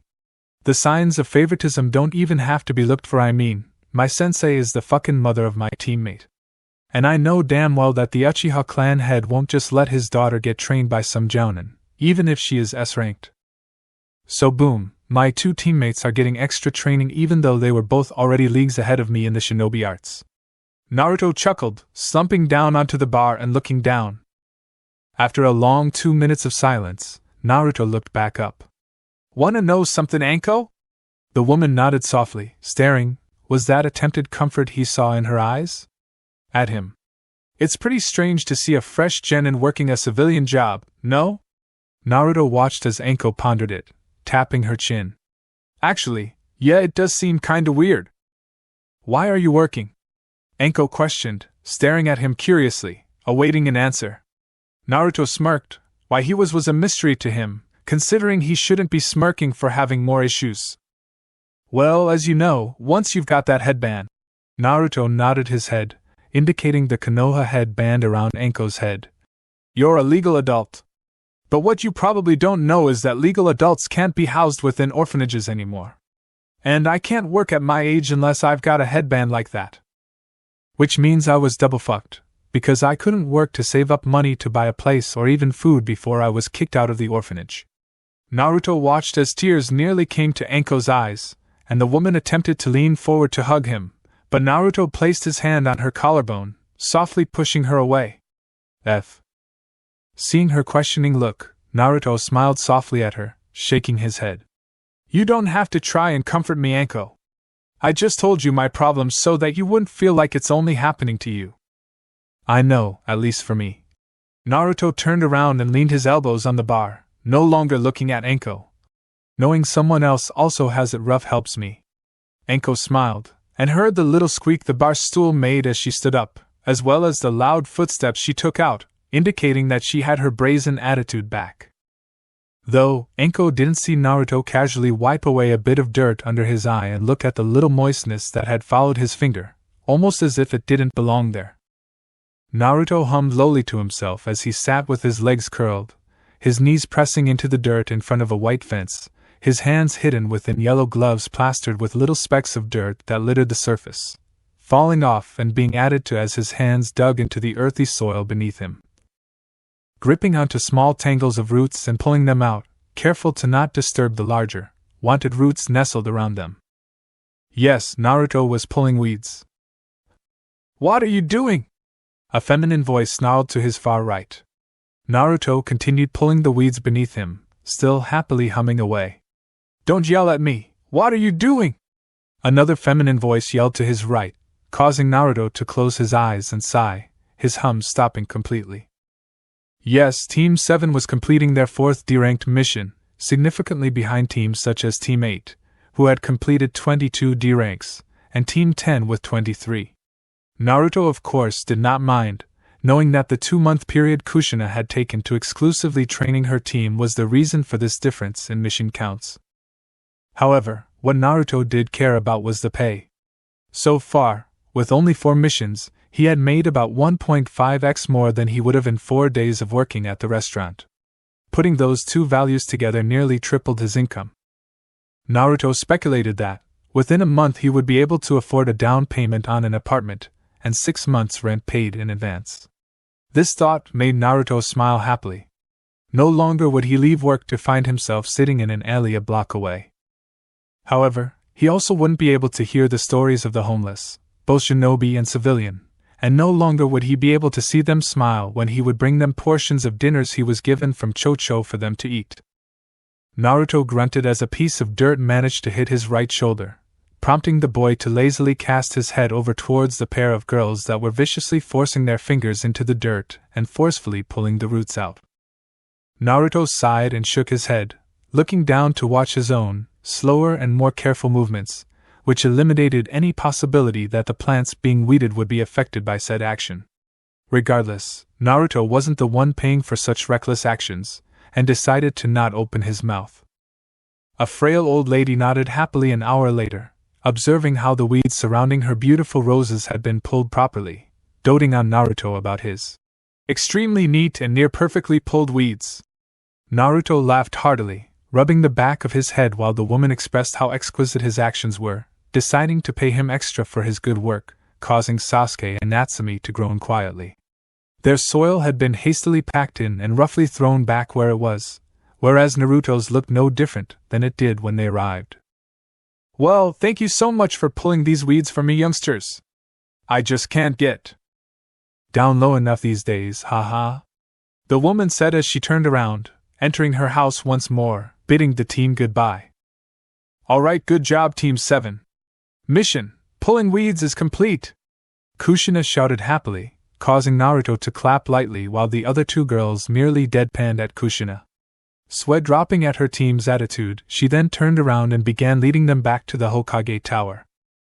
Naruto smiled serenely as he and his casually walked throughout Konoha, observing the civilians as they passed, all of whom smiled happily to Kushina and his teammates. Meanwhile, Natsumi and Sasuke conversed about things that Naruto could only ponder about, considering they almost never included him in their conversations. As they walked, Naruto noticed a similar face, Gijin Akimichi, a fellow co-worker. "Ah, Naruto! How's it going, buddy?" Gijin announced loudly as he exited a donut shop that Team 7 had passed, prompting Naruto's team to turn around to face the Akimichi. "Ah, hello, Gijin-kun. My day is going well. Me and my team are heading to the Hokage's office to finish a mission. How is it going for you today?" Naruto questioned politely, soft-voiced and soft-eyed. Gijin smiled with his eyes closed, the corners of his mouth reaching the corners of his eyes while he held a glazed donut in his left hand. "Ah, everything's going great for me, Naruto. When do you work on Saturday?" Gijin questioned, staring at Naruto curiously. Naruto sighed in an exasperated manner. "Chocho has me working an extra 2 hours, so I'll get off at midnight," Naruto explained, staring up at the older, not to mention whiter male, with an exasperated expression, his right arm coming up to drag along his face. Gijin laughed heartily, taking a large bite out of his donut and throwing his arm onto Naruto's shoulder. "Ah, don't worry, Naruto. Chocho's probably gonna pay you time and a half. We all sympathize with your situation. How long do you think it'll be before you can be stable now that you're taking D ranks with your team?" Gijin questioned with genuine concern in his eyes that Naruto found he liked seeing. "Oh, around a month, I think. If Chocho keeps giving me extra hours, I might be able to do it in around 2 weeks or so," Naruto replied proudly, his chest puffing up slightly. Gijin's smile returned, perhaps even wider, before he pat Naruto's back and finished his donut. "That's incredible, Naruto. We'll be sure to have a celebration at your new dig, yeah?" Gijin replied, patting Naruto's back once more after the blonde nodded, before waving and walking away. Shaking his head with a smile, Naruto turned around to face the curious faces of his team. Ignoring them, deciding that if they had a question they would ask, Naruto looked to Kushina. "You didn't have to wait for me, sensei, just a conversation with a coworker, you know." Naruto waved her off, seeing as he had held up the team. Kushina nodded her head, before Sasuke narrowed her eyes at Naruto. "Wouldn't we be your co-workers, Naruto?" Sasuke interrogated him, a dangerous gleam in her eyes for reasons Naruto decided he wouldn't question. Looking at her, Naruto shook his head. "Well, I guess you would, but I've been working at the Akimichi barbecue bar since we became a team." "Not everybody's got a house to go home to after training ends, Sasuke-san," Naruto chided, almost as if he was the girl's mother. This caused Kushina's eyes to widen. "Wait, Naruto-kun, do you not have a home?" After seeing the boy shake his head, her eyes widened once more. "Won't the orphanage let you stay there?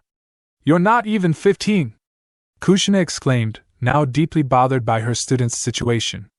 Naruto smirked and furrowed his brows. "No, of course not, sensei. The orphanage can only help minors, and as soon as he passed your test, we became adults.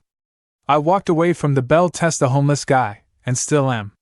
Thankfully I got a job at the barbecue bar, otherwise I don't know how I'd be able to eat," Naruto said with a smile that Natsumi decided shouldn't be on his face as he spoke of such things.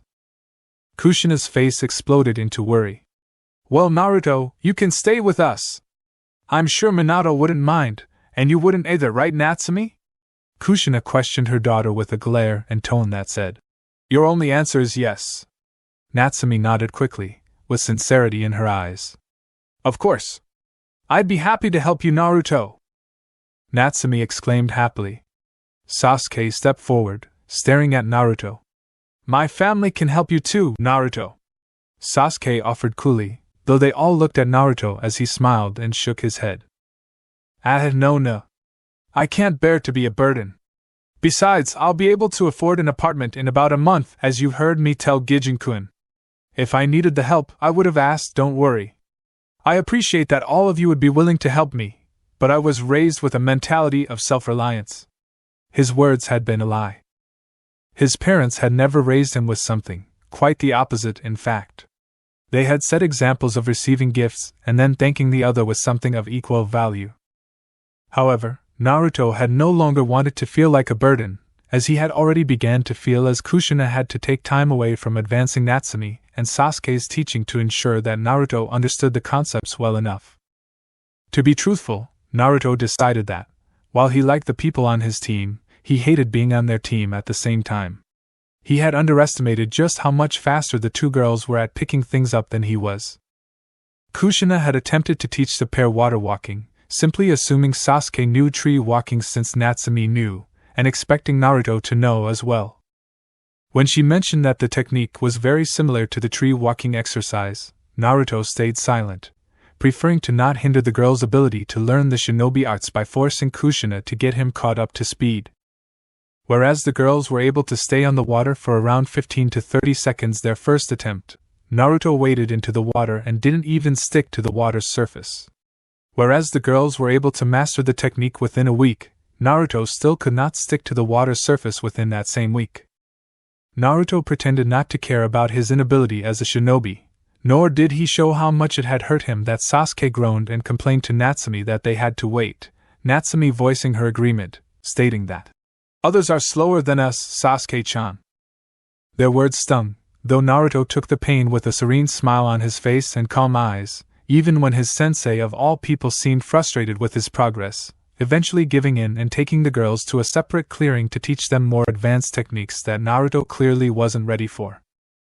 When Naruto had watched their backs fade into the forest, he sighed, sitting down and slumping forward, his elbows on his thighs and his hands balled into fists that held up his head, pressing into his jaw while he closed his eyes and listened to the soft waves of the river. He did not notice that he had been sitting on the water as he did this. Line break. Nagato, no longer pain in his slumber, stared at the man that sat across from him, the only similarity between the pair being the rings within their eyes. Nagato brought his left knee up, his foot resting on the eternal black floor that made up what was apparently his mind, and rested his left arm on it, leaning back slightly. The man across mirrored his posture, and looked down between his legs. Nagato had come to treasure the little talks he had with the man across from him every time he slept. While he did not know it, his outlook and mentality was slowly shifting due to the man's presence within his mental space. The man, he had come to know as both Naruto and Hagoromo, as he had been told his names was, raised his head, the odd combination of spiky blonde and tan hair falling slightly as he did so, the wrinkles of his face sagging as well. "Hello, Nagato," the man greeted with a slight smile. "Likewise. What should I call you today?" Nagato began as he always did. The man brought a hand up to rub his chin, before looking at Nagato. "Hagoromo. Sai, it seems he has not been transitioning well." Now named Hagoromo, answered Nagato, looking down sadly.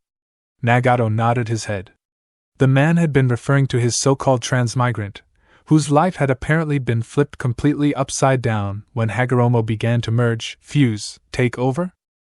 Whatever the proper term was, with him. Not only had he lost his parents, something that Nagato could sympathize with, but he had also been questioning everything he did or noticed, something Nagato could not sympathize with.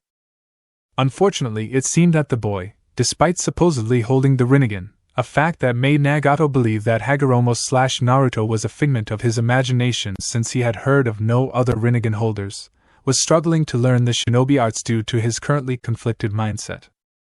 What confused Hagoromo was that the boy would pick up the shinobi arts when he unconsciously performed them, but until that point if he tried to learn them he failed to do so, making Hagoromo believe that the mental barrier that was capping the boy's potential was rather potent. Hagoromo often questioned Nagato, wondering if he should make himself known to the boy and hopefully straighten quite a few things out, but Nagato also told him it was his decision, which always stalled the man's thoughts on presenting himself to, well, himself in a sense. The two, despite being the same person, had two drastically different backgrounds and stories to tell, and despite sharing similar mindsets, Hagoromo questioned whether or not his will was simply overcoming the weaker, less developed will of Naruto, forcing the boy to begin adapting his mentality and belief. However, Hagoromo also expressed that he believed that the clash between wills had also been causing the boy's mentality to churn and twist, making it different than Hagoromo's. Perhaps it was age, the man had grunted out once after a sigh. Has his situation gotten any better? Nagato questioned, referring to the boy's current homelessness and day-to-day livelihood. Shaking his head in a negative, Hagoromo elaborated. He still has no home to return to, though he believes he will have enough money to within a month or so. Despite being offered help by multiple people, including his team and an entire clan, he refuses the help, lying to them about an upbringing that he didn't experience. The boy thinks of himself as a burden, and has even begun to lie to his sensei about understanding concepts just so that his teammates can move on and learn new things. The boy is selfless, to an almost dangerous extent. You know. The man chuckled slightly. He even pondered on whether or not getting a home for himself was a good idea, knowing he would miss the stories that the homeless tell him before he sleeps, or that he would make them feel inadequate. The boy has trouble feeding himself, and he still worries about others more than himself. Hagoromo stated with an exasperated grin. Nagato nodded his head. Despite the boy's troubles, he seemed to be growing into quite the admirable man. Has anyone discovered the eyes he holds? Nagato had been meaning to ask the question for a while, feeling a need to know whether or not Hagoromo, or the boy he spoke of, were real. It had been troubling him for quite a long time.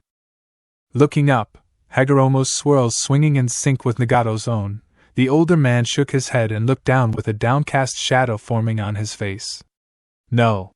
The boy himself believes his eyes are merely a reminder of his parents' own death, believing that his world had been skewed to the point that even his eyes are twisted. The boy is miserable and he doesn't even know it. Hagoromo replied, making Nagato nod his head, before Hagoromo said something that caused Nagato's eyes to widen slightly. God, the Hokage said he'd call in an expert to check the eyes, but he hasn't arrived in Konoha in over a year and the boy believes that the Hokage has completely forgotten about him. The boy, in general, doesn't seem to care about himself, which is admirable to a degree. Hagoromo stated offhandedly. Meanwhile, Nagato began to wonder if there was more to his dreams than he had